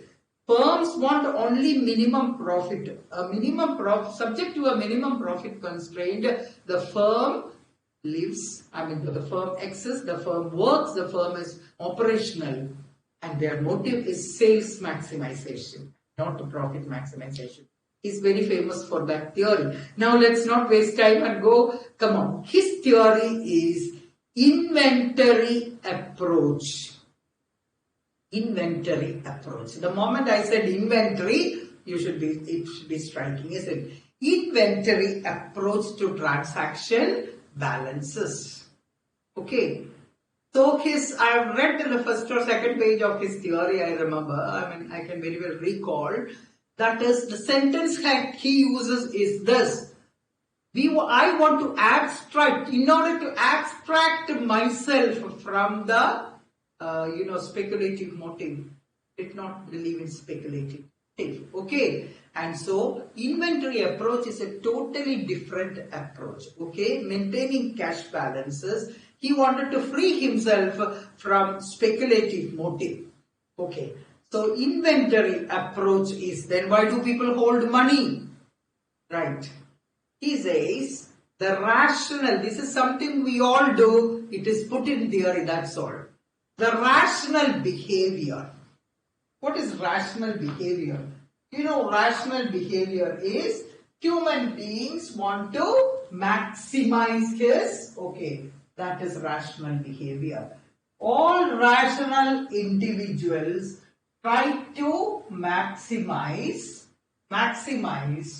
or in other words, minimize what? Minimize economic cost. Okay, minimize the economic cost.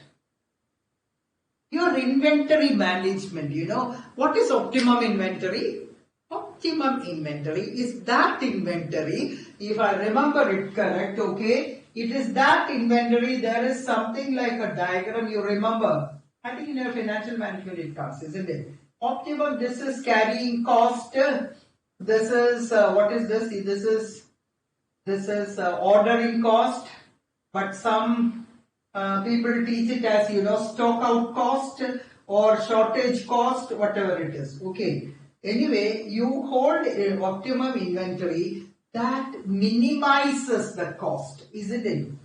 So, minimize the economic cost. Right? This very same principle. You keep the stock of cash. It is like an inventory. Why do business people keep inventory? To ensure that, there is there is no stock out cost, there is continuous production and all that. Okay. So just like that, it is people keep money, hold cash as an inventory. And what is the objective? Hold the cash balances that can do the job at minimum cost. Okay? What is the job? Use it for transaction.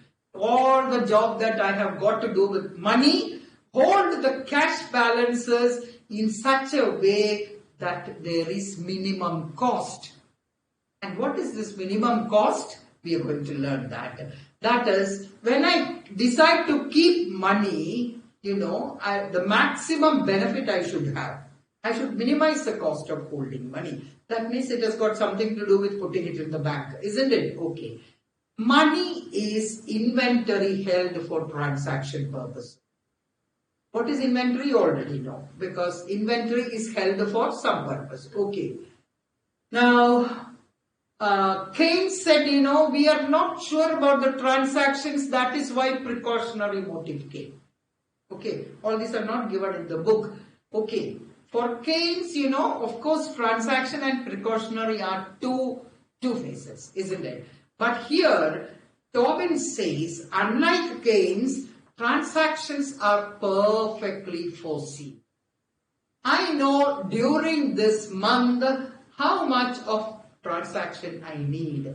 Say, for example, I have an income of 20,000 rupees. Okay? And I know I need for transaction purposes or entire 20,000 I spent. Then he is also having theory as to how to get this money. It may be my income, it may be a borrowed money, whatever it is, beginning of the month I have 20,000 rupees with. And I perfectly foresee this 20,000, it is 30,000, I can make it easy, okay. I have 30,000 income. And there are 30 days for the month. Each of the 30 days, okay, I need 1,000 rupees. I know. So it occurs in a steady stream. Okay, my transactions I can foresee. And it occurs all 30 days, 1,000 rupees. So I can do one thing. For example, I can keep 29,000 rupees in the bank and spend 1,000 rupees on the first day. Next day, I go to the bank and get the 1,000 rupees. So I can go to the bank 30 times, but that is foolish, isn't it? This is my example, I am saying, not Tobin's example. And so, this individual withdrawing cash at even intervals. Okay, say for example, twice a month. Then what is his average balance? 30,000 divided by 2, that is 15,000. If he goes 4 times, come on, what will be average? 7.5. Okay, so like that, he is withdrawing on, even intervals. But there is a cost.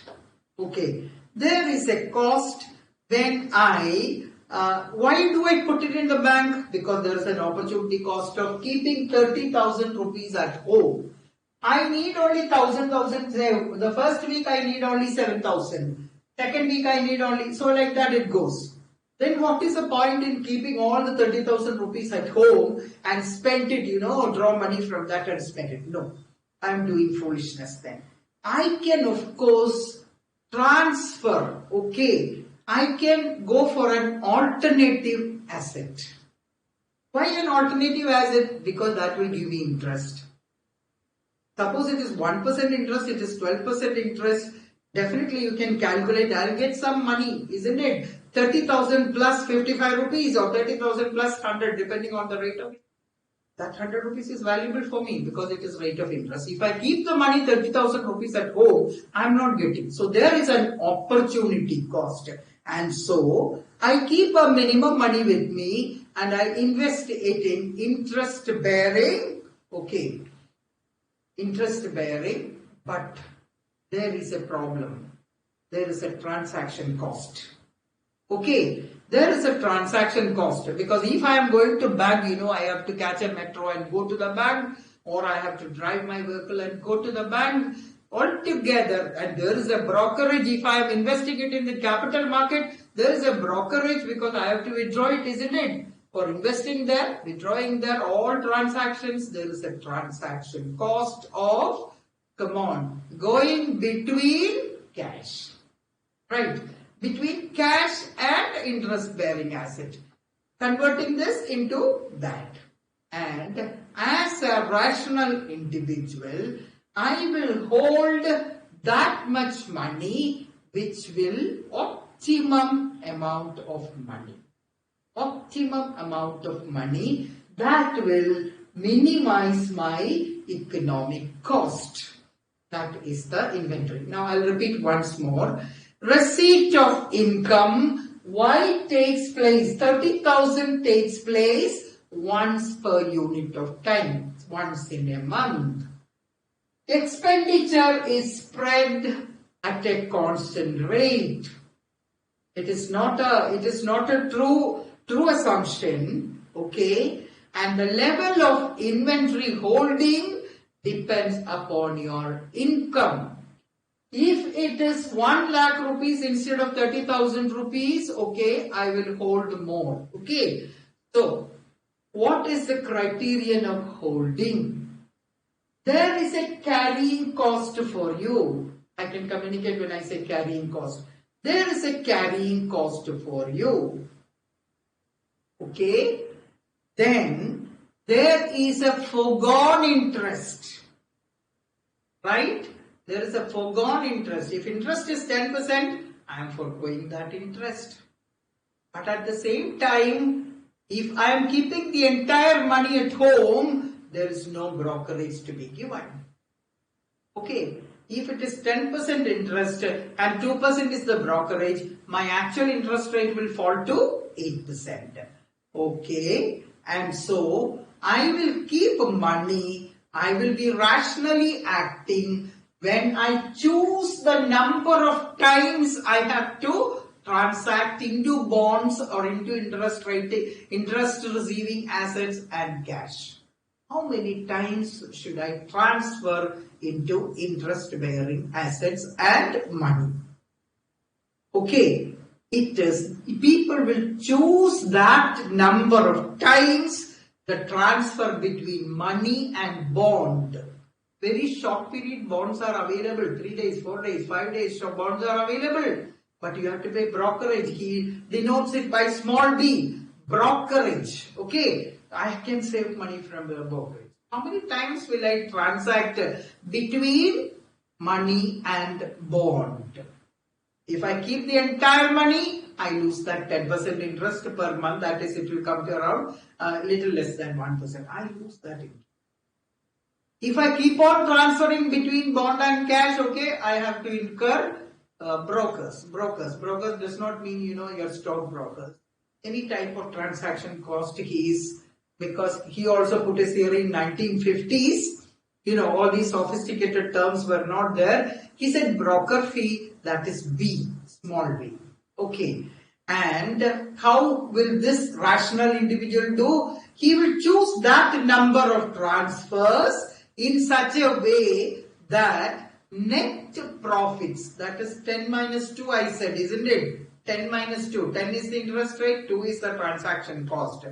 Net profits from bond transactions are maximized. So what is inventory? Same as inventory. Okay. Transaction cost, delivery charges, all these he is considering. And so this is Tobin's theory. Only this much. Ordinary language, if I say, you don't have to use all these jargons. In ordinary language, we can say, you will choose how much money to be invested in bond and what transactions are made, etc. depending on the brokerage or the shoe leather cost. That is all the wear and tear to your shoes, all the sweating that you have to do for going to the bank and investing. So the conclusion is the split of money and bond. How much money I will hold and how much bond. Bond is interest yielding anything, not exactly government bond. Okay, right. The split of money and bond depends upon the choice of number of times, n, number of times the bond transaction is made. Okay, the more than the number of times, my cost increases. The less the number of times, my interest returns will be less. So I have to make an optimum choice of n, then the cost of making transfer, brokerage fee.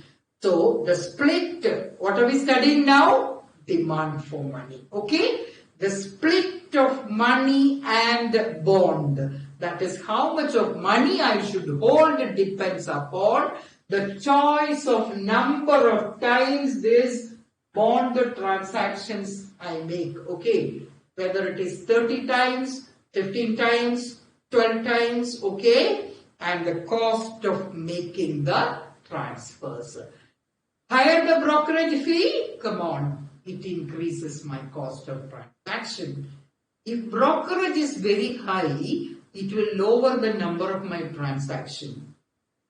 Okay, the moment my transactions are less, okay, my bond transactions are less, come on, my demand for money to be kept in my pocket, kept in my house increases. Higher the transaction cost, lower the average bond holding. You can develop on this theory, isn't it? Higher the transaction cost, more shy I am to make the transaction.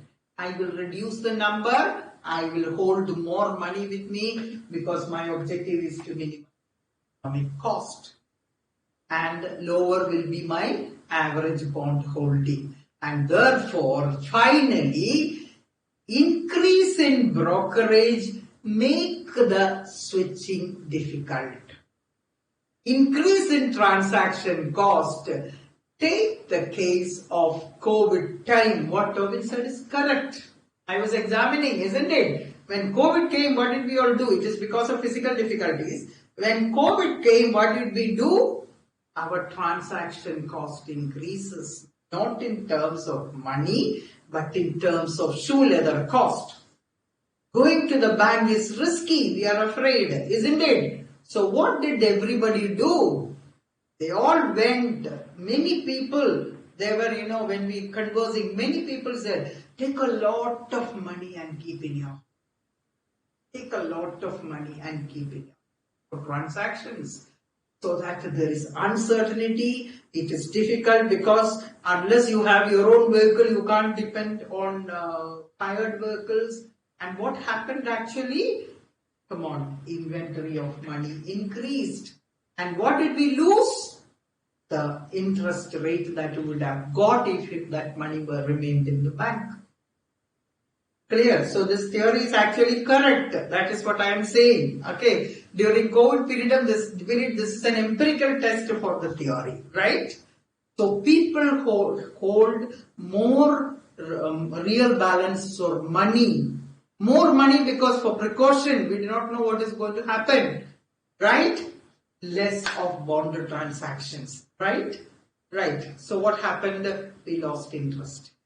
Okay. Rate of interest that is available. So that takes us to the next theory. So I hope it is clear inventory approach. Okay. Baumol and Tobin's inventory approach, both American economists. Now we go to another famous person, Milton Friedman. He also died around maybe 2005. Chicago School, very famous, Milton Friedman. Okay, and one economics person went over to Chicago from my place, went over to Chicago, and she was very proud that she met Milton Friedman. Okay, in 1956 he made this theory because I can associate this 1956. Okay, even though I was not there at that time. Okay. So Friedman's restatement of quantity theory, this is a very revolutionary thing. Okay, actually this theory is also running into pages after pages and its commentaries are, umpteen in number. Okay, so Milton Friedman, he is a Nobel laureate. All Chicago School important people are Nobel laureates. Okay. He also framed his restatement of quantity theory. You remember our ordinary quantity theory is MB is equal to PT, M dash V dash, MB plus M dash V dash is equal to PT. So this is a restatement of the quantity theory. Okay. When I say asset, you know what is asset? I don't know. Okay. Demand for money is affected by the same factors as demand for any other asset. I hope clear. Money is an asset. So demand for money is affected by the same factors as the demand for any other asset. Okay? And I think yesterday we were talking about a word, permanent income. Demand for money depends upon permanent income. What was the occasion we said about permanent income in the last class? For example, in fiscal policy, government puts a cess, 3%, 4% cess, code says 5%. Okay? We know that it is temporary.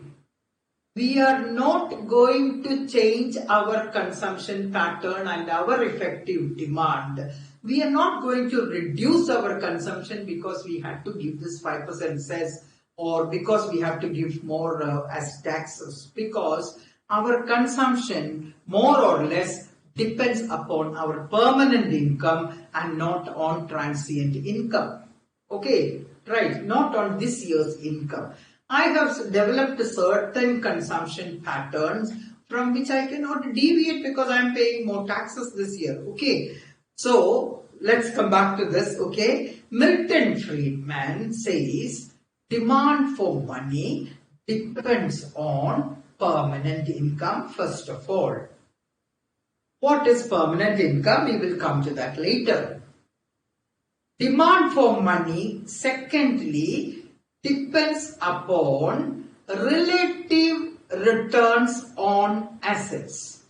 I said 4 words. Assets. You know what are the assets? Okay, all income, return, income generating assets. It can be bonds, it can be physical capital, it can be different things. Okay, and what is a return on asset? You already know.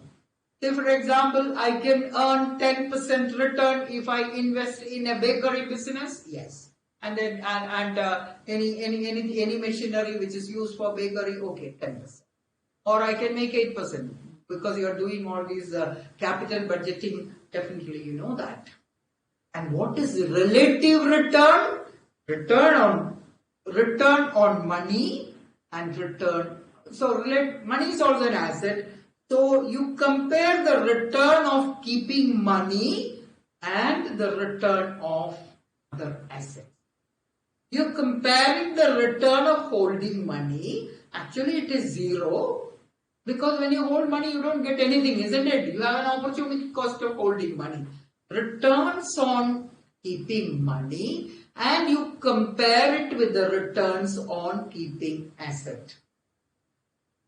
And please remember, they are talking about financial assets, not physical assets. Okay, when you buy financial assets, there is a risk. We studied about bond, isn't it? What is the risk? The risk of capital loss, isn't it? So whenever you are investing in any asset other than money, I used the asset for money, okay, also. Any asset other than money, there is a risk.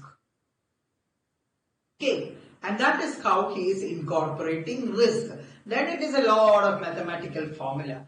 But all that is avoided. It is just a gist that you have got to study. So please don't think that this is Friedman's theory. This is only just touching the Friedman's theory, writing 1 or 2 paragraphs about Friedman's theory. Then permanent income. What is permanent income? It is Friedman's measure of wealth. How Friedman measures one's wealth. Okay. And this measurement is taken like this. The present expected value. All that you know. What is expected value? Okay. The present expected value of your assets. Okay. Of your all future income. Your future income can be from your investments, from your job, from what your father earned for you and kept in the bank. Okay, future, all those possible potential incomes of yours, you find the present value. You know how to discount and find the present value. Okay, and then that is one basis. There are 2 things, you know, that mentioned. One is permanent income and the second is permanent income, which is the present value of all potential incomes in future. That is where you keep yourself as your status. Okay, that is it. You cannot use the word status. I am only telling you this is it. Okay, this is your permanent income. Then he talks 100 things about determinants of money, but this can be put it into. We can put it into certain under certain categories. Determinants, because now we are not studying anything other than demand for money. So demand for money depends upon your wealth. How did Friedman measure the wealth? By permanent income. Okay, permanent income divided by, find out by discount rate. Okay, so your demand for money depends upon your total wealth. Demand for money depends upon relative returns, average returns of money, bond, shares, land, buildings, human capital.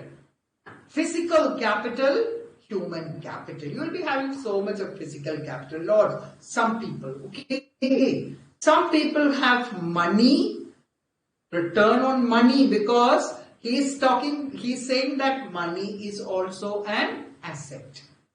Okay, money, bond, then shares, then comes physical capital, then comes human capital. So your total wealth is the first factor that determines. First of all, according to Milton Friedman, money is an asset just like any asset. And it is your permanent income that decides. So the first factor is your wealth. The second factor is the average, okay? Average, there is no specific number as such. The average, then it is estimated return on different assets that you hold, like shares, bonds, physical capital, human capital, and so on. That is the second factor. And the third one, the second factor, okay, enough. Then, what is demand for money then? It is positively related to price. Yeah, that is the four things we are going to mention. Positively related to price. Level, please note the word level. Price level represented by the indices, say for 108.3, like that. Higher the price level, higher will be the demand for money. That is not disputed. Then opportunity cost of holding money. These are given in your book, okay? The opportunity, right? Friedman's statement. Yes, it is given. It is a function of wealth. Then it is positively related to price level. Opportunity cost of money holding. What is the opportunity cost of money holding? The interest and other returns. Okay. Other returns you forego. Returns on other assets which you forego in order to keep money in liquid form with you. Right? And the fourth one is, it is influence. First one is wealth. Second one is price level. Third one is opportunity cost. The price level, wealth depends upon the average. Okay. Price level, higher the price level, higher will be the money holding. And the fourth one is third one is opportunity cost. That is what you forego in terms of returns other assets. Okay, returns on other assets. Maybe money gives you only zero returns, isn't it? But there is one thing that Friedman says, the returns on money is certain. If I keep my money with me liquid, come on, it is zero return, but it is a certain return. But what about the other assets? Other assets can have negative returns, isn't it? I can incur a capital loss, then it is a negative return, right? So that is return, relative return on other assets. Then influenced by inflation. Influenced by inflation. These are the words used by him. Influenced by inflation. How is inflation going to influence? Come on. Suppose prices are rising very high due to inflation. I have got 1 lakh rupees with me. Clear? And inflation is spiraling. the value of 1 lakh rupees now, definitely the value of 1 lakh rupees after 3 months is definitely lower, isn't it? So I am holding an asset whose value is going to decline, because when inflation is high, purchasing power of my 1 lakh rupees in my hands becomes lower. So it is always better that I don't hold an asset whose value is going to decline. That is why pre-budget days, what you find is there's a selling spree. People they try to sell their equity because there is uncertainty about it. Okay, and so people would not like to hold an asset, because money is an asset according to Friedman, an asset whose value is going to decline in future. So get rid of it. Okay, so my whole opportunity cost, that is explanation. My opportunity cost of holding money becomes higher, because after some time my purchasing power of money will be lower. And so it is better that I buy bond if inflation is there rather than keeping the money. Very simple theory, isn't it? But it is only just a very small gist of Friedman's statement. We go to the last theory. There are more and more theories, but these are the important post-Kinesian theories. Accepted theories. Okay. James Tobin. You know the guy you heard about earlier, isn't it? Along with Baumol. Tobin has put another theory, that is the demand for money as a behavior toward risk. Demand for money as a behavior toward risk. Okay, and this is also stressing on the store of value function of money. Okay, behavior towards risk. The very moment I said that, okay, it is about how to invest in risky assets and what is the risk of holding money. It is a behavior towards risk. Okay, so people generally are risk averse. Some people are risk loving. Okay, but generally people have a tendency to avoid risk. Okay, I can hold money or I can buy some asset with that. But suppose that asset is risky, I will be very, very careful before I buy that asset. That is my risk avoiding behavior. So I need to decide on my portfolio. Okay, what is portfolio here? Because now we are talking about demand for money, isn't it? What will be the portfolio? How much of money and how much of other assets? Okay, the division. Okay, how much should I hold in terms of money? This is another set of asset. How much of this asset should be held? Okay, right. How much of money should I hold? This is money. This is other assets. Okay. This is an optimal portfolio. What is the meaning of the word optimum in economics? Optimum is the right, the most appropriate, the most satisfactory, the best. Okay. Optimal portfolio structure. Risk-reward characteristics. Risk, reward. Okay, there is no risk in holding money. Risk of theft and all is not risk. Okay, so there is no risk in holding money. I want to maximize my utility. I want to maximize my return. Okay. So if I'm so eager to maximize my return, I have to take advantage of existing opportunities. So I have the opportunity of holding cash. I have the opportunity of holding different types of other financial assets or investment. Okay, and as I said earlier, it is the risk reward characteristics. It is not only reward, we have to consider the risk reward characteristics of all these assets, including money. Okay, so what is the taste of the individual? Maximizing my utility. When do I maximize my utility? When I make the maximum returns out of my limited money, right?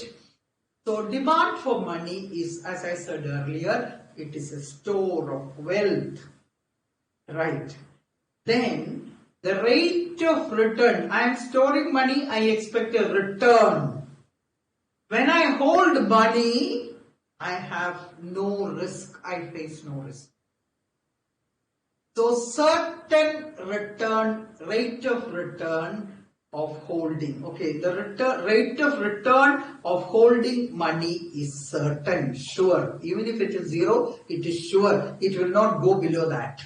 Okay, the maximum I can expect is, positive, 0 or positive. Okay, then the minimum is, if I am holding other assets, rate of return on holding the asset, possible loss, probability of making, that is risk. Risk is a probability of making a loss. Money entails no capital gain, no capital loss. Not only no capital gain, capital loss is also not there. Riskier to hold alternative assets because of it is subject to market price volatility. Now, as a rational individual, we will have an optimally structured portfolio. And optimally, these big words are used. It is nothing other than saying you will decide how to spend, allocate your money in the best possible manner. Okay, that is the meaning of optimally structured wealth portfolio, right? Now, the risk you are facing because the returns are high. Okay, then depends on the level of rate. Higher the interest rate, come on, higher the interest rate, even if risk is there, here I am getting 0 certain, isn't it? Here all these assets, very high rate of interest, higher the proportion of wealth that I invest in assets because my returns are higher. Okay, then higher the interest rate, we are actually jumping from one to another because this theory cannot be entirely taught. Only the gist can be taught. Okay, higher the interest rate, higher will be the proportion. Just like what others said. You remember, higher the interest rate, higher the proportion of wealth held in interest-bearing assets. Okay, higher the interest rate, I will cut to the money holding. Okay, and I will invest in all types of bonds and securities. This is government security. This is issued by a corporation. So like that, my portfolio is good and this is my money holding. See, less money held. Clear? Lower the rate of interest, the opposite. Okay, so how much money you will hold and how much interest-bearing assets you will hold. Say for example, it is very risky and rate of interest is less. What will you do? You will hold a substantial proportion of money and only less of your proportion would be held in other interest-bearing assets. So, this is a decision as to how to store your wealth, whether as money or as other interest-bearing assets. Thank you. That is all. Very right time now, 8:30, isn't it? Okay, so we are more or less well within our, okay, right. I'll try to answer questions. Okay, definitely questions will come from, and not much of numericals will come except with this MD is equal to PT, right? And please read the conclusion. The questions have not come. Please read the conclusion.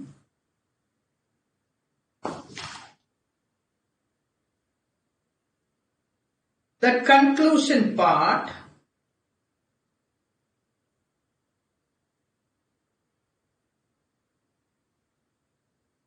conclusion part summarizes, okay, all the different versions, okay.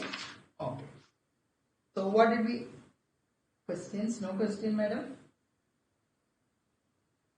Any question? Any question?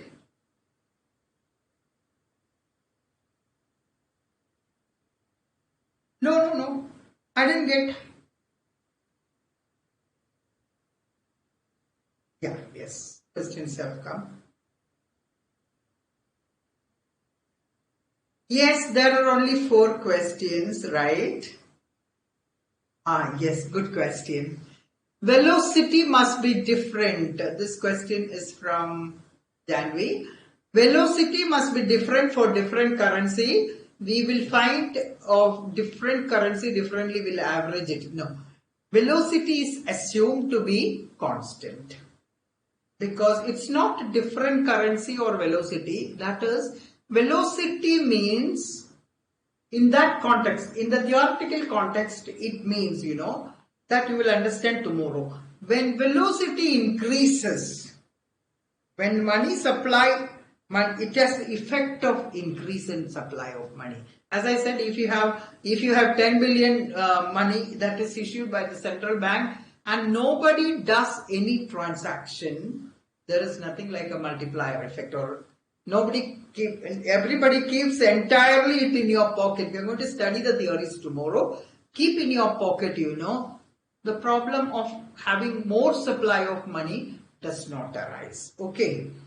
So it is about an economy where money is issued by the central bank, and if the entire money is hoarded by people or kept by the people, but for theoretical purposes in economics, even if the velocity is not constant, we have something like a ceteris paribus assumption. This is not ceteris paribus assumption, but we assume the velocity as constant because we have to set the theory. This is the earliest theories, 1911 theory. Okay.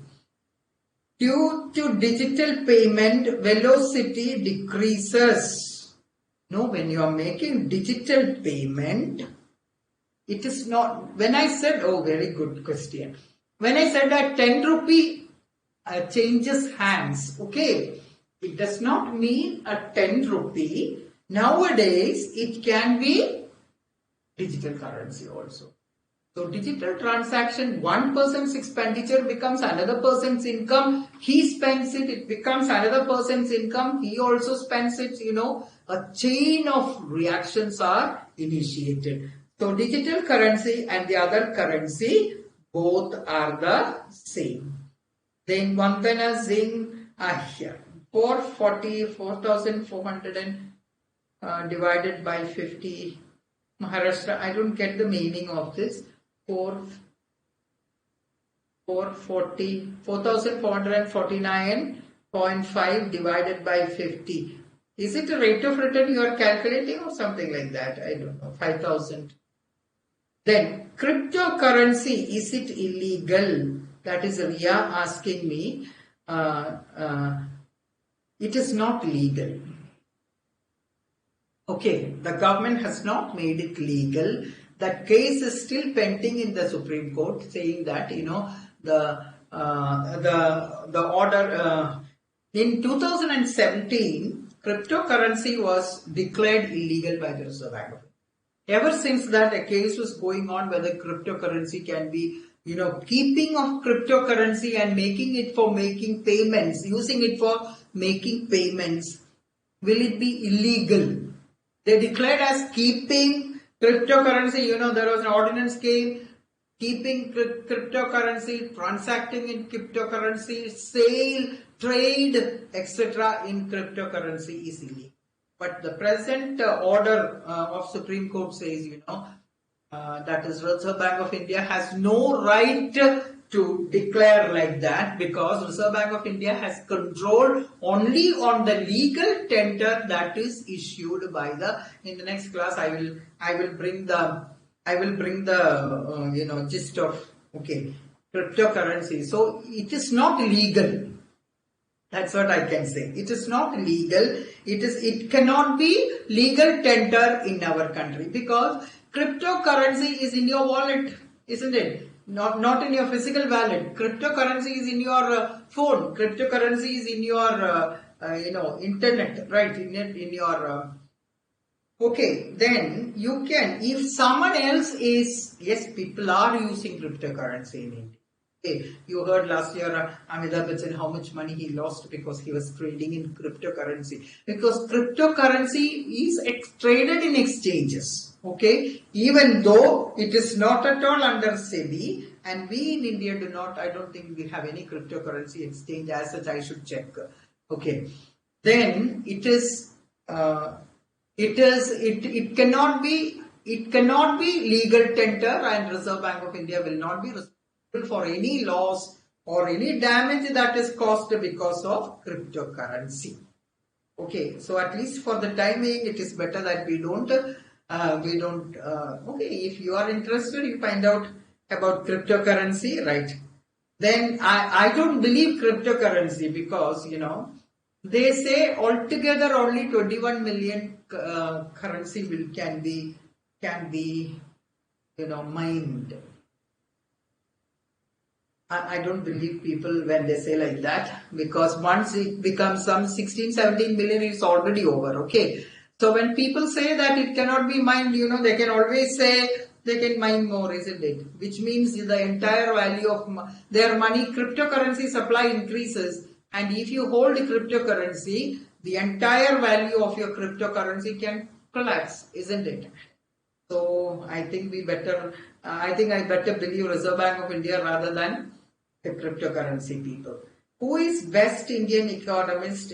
Any theory made? Oh, lots of theories. Amartya Sen is an Indian, isn't it? But most of them, lots of theories are there, but most of them are left India. Okay. The Nobel laureate Amartya Sen. And you know, when you say an economist, you know, all the Reserve Bank of India governors, they are all economists actually. Okay. People, 89% of people who hold very high positions, decision-making positions, are actually economics people in India. That is what some statistics say. I don't know how far believable it is. And the Delhi University, did you see the Delhi University cutoff mark for economics was 99. St. Stephen's mark was 99.5 for +2. That means economics is demanded by people. That's why earlier economics was not there in chartered accountancy. Now why economics is introduced, it's because it makes your thinking sharper and, you know, more logical and of course, you know, rational when you make a decision. That is it. Okay. And thank you so much. Tomorrow, let us have a plan as to how to go tomorrow. Because tomorrow we have money supply. Money supply is one lesson we do, but we have to go a little bit more to monetary policy also tomorrow, because monetary policy is slightly longer lesson when compared to tomorrow's lesson. Okay, thank you. I'm happy I could finish this topic today. Please go home and read the entire theory, and I hope you are understanding when you read, and it makes a difference when you are reading. You can assimilate it and you can form your own opinion. Thank you so much and goodbye.